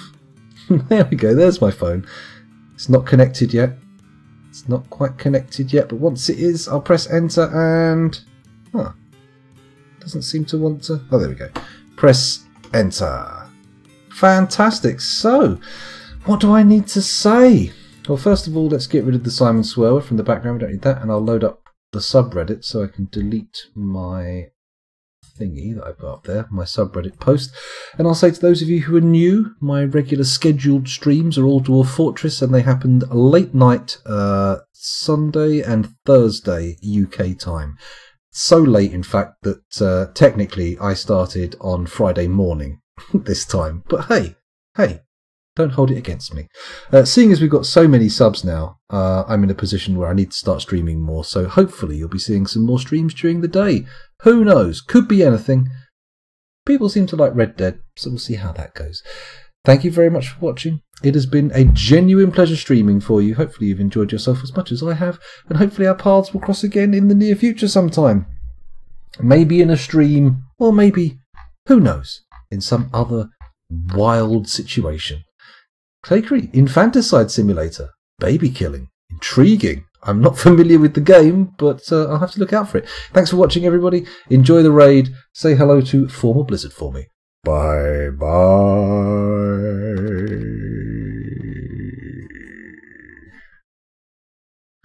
And those of you watching the recording or the VOD on Twitch, bye-bye to you too. Bye.